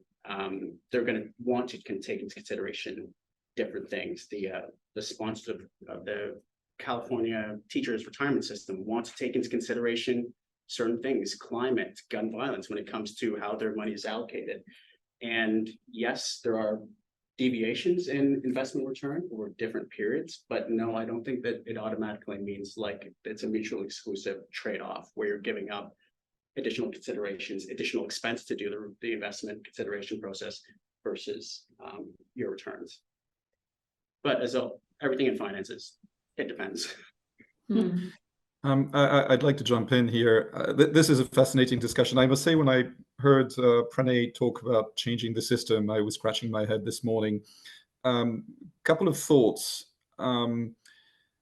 the financial industry works according to some fundamental rules, which haven't changed much in 4 or 5 centuries since the Italian bankers. What has changed is the criteria or the benchmarks that they apply in driving their decisions. And 30 years ago, CSR was a completely new concept. Now it's largely been overtaken by ESG. So there's a constant evolution. I think it would be a bit naive to come to it thinking that just invoking moral arguments, you should do it because it's a good. It's probably not going to get us very far.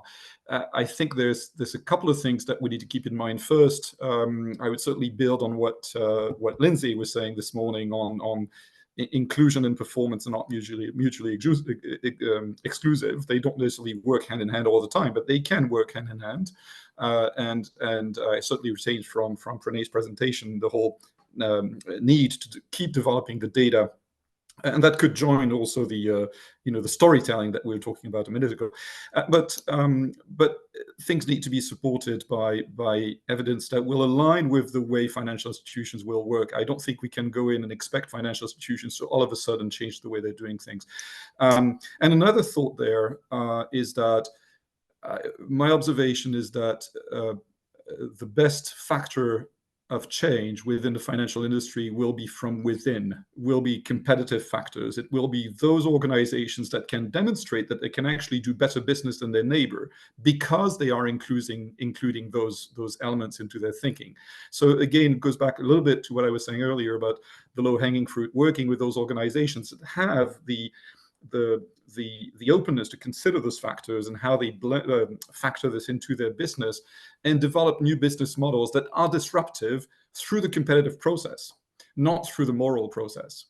And that's where I think CSOs can work with the right language, with the right approach, and the right understanding of how the financial industry works to move the yardsticks with some key players, not with all the players at the same time. We're not going to go in and all of a sudden change the financial industry.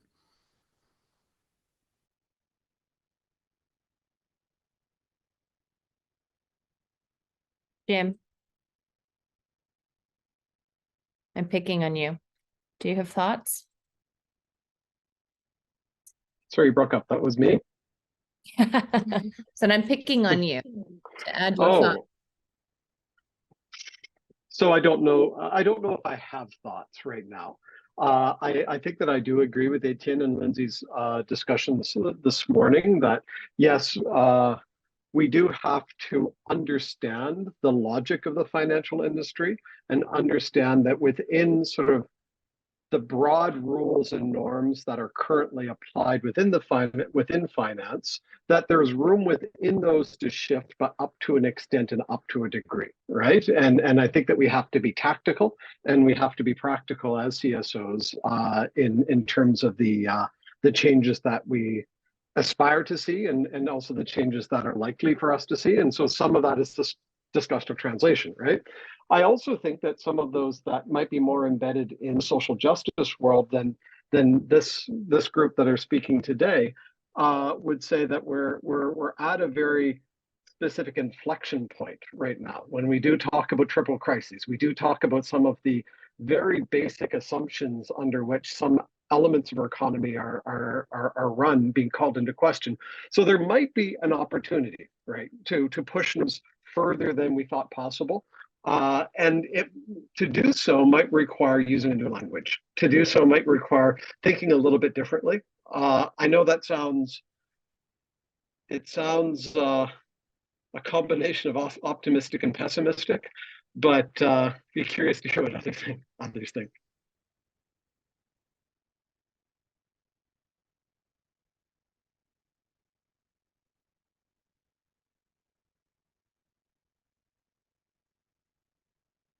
We're not interested solving, right? No, that would be lovely if we could. I'm not sure there is.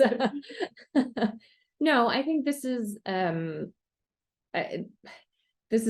discussion, right? Of what are some ideas of how we can increase this collaboration between the different actors, and these kinds of events that's bringing us all together. We're all coming from different backgrounds, different experiences. I think that is a part of this process. There was one of the other participants who was an investor who was saying part of the challenge is just not knowing where to go to get the information, to get access to the expertise that as an investor you might be interested in. You might be interested to know what women's rights organizations are, what kind of analysis they have, what kind of data they have, but you don't necessarily know where to get that, right? And so creating these kinds of events where people can network and get to know each other is a part of that process. So there's no, I don't think there is we're not going to come to a conclusion and this is how henceforth it will now be like this. It's just, a discussion to get some ideas. I think for me, I've been really struck by this point of like, who's in the room and whose voices are being heard. And even when you create those spaces, how do you challenge the power dynamics in that space? So here we happen to have a group of people who are interested in this topic and who are interested in impact investing and ESG and GLI. And so there's more openness for these discussions, but it's not always, the power dynamics are sometimes, a bit wider. And how do you even physically, the way you set up the room, how do you disrupt those power dynamics? And those kinds of things I think are interesting for us to think about. And I think civil society and women's rights organizations have a lot of experience doing that in a different context. But all of a sudden, because it's about finance and investors, it becomes kind of intimidating because it's like, that is a different world, So, yeah. I see Jacqueline. Yes. Hi, it's Jacqueline. I apologize for the background noise. One thing that I think is key, and perhaps we haven't spoken about today, though, is that for financial asset managers to take on board and ideate new solutions, there has to be an impetus coming from asset owners. Many of the conversations I'll have with asset managers will be, well, my clients aren't interested in that because they've never asked for those types of solutions. So there's no impetus for them to create them or to really understand the potential market for it. And I think as part of the translation function, as engaging in communities, it is critical that we and civil society organizations too, not only just speak to finance partners, but also asset owners who have sizable capital to mission align their portfolios, to walk the walk in terms of their investment philosophies too. So I think that is something that we collectively and via civil society organizations should also be having active dialogue with. I apologize again for the background noise. Thank you.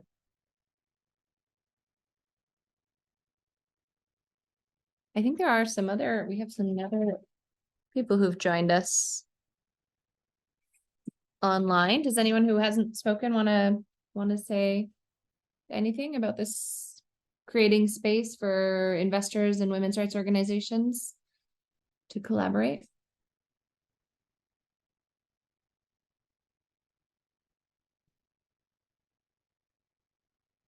Okay. Well, I think I've got one extra thought, maybe Sarah, when we're thinking practically and bringing it back to some of these concepts of translation. I think that when we look at some of the presentations that we saw this morning, I know Pranay talked a little bit about the difference of knowledge and how they're valued. And I think Etienne, you spoke earlier about the need for civil society organizations also to understand the language of finance. I don't think we can expect particularly smaller rights organizations to really be able to build that knowledge. And I think it's both sort of it's unfair to expect them to do so, but also you can't practically expect them to do so. But I think that's where individuals, when you look in this network, people like Katie Turner, who's not in the room right now. I think she does an exceptional job as a translator of understanding some of the logic, the logic and the language of finance, understanding where women's rights organizations are coming from, and being able to work between the two. And I think that that's one of the things that we're trying to develop here. There's a group of individuals, a group of organizations that are able to play that intermediary role and translation role, understanding that finance is never going to be speaking fully the language of social justice and rights, and women's rights organizations are never going to be bankers either.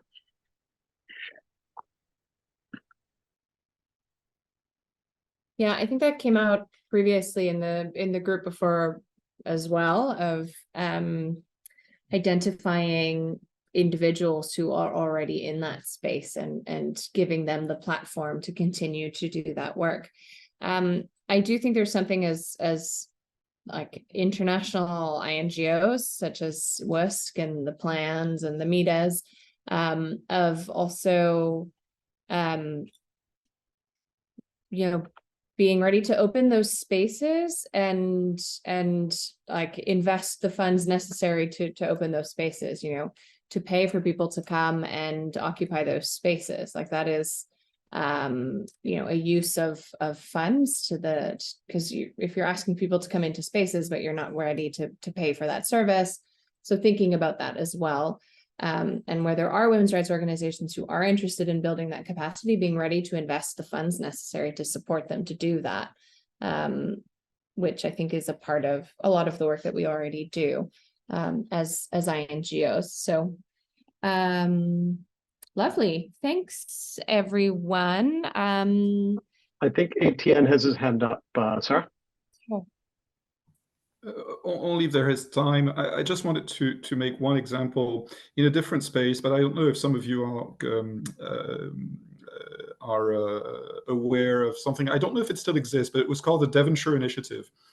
Devonshire Initiative was an initiative to bring in a room representatives of civil society and the mining industry, so the big bad wolf. It was very active. That goes back 5-6 years. I don't know where it is now. And at the time, I thought it was a really good example of doing exactly what we're talking about today, which is bringing people with very different viewpoints of the world in the same room physically, pre-pandemic that was, to discuss issues of common interest, but when they were coming to it from very different perspectives. And I think it really helped bring down the passion and the antagonisms and identify concrete avenues for collaboration, just as a good little pilot that we might inspire ourselves from. Great, thank you for that example. I do think we plan to send out some of the notes from this meeting and some sort of links to other resources so we can dig into that example maybe and share that as well.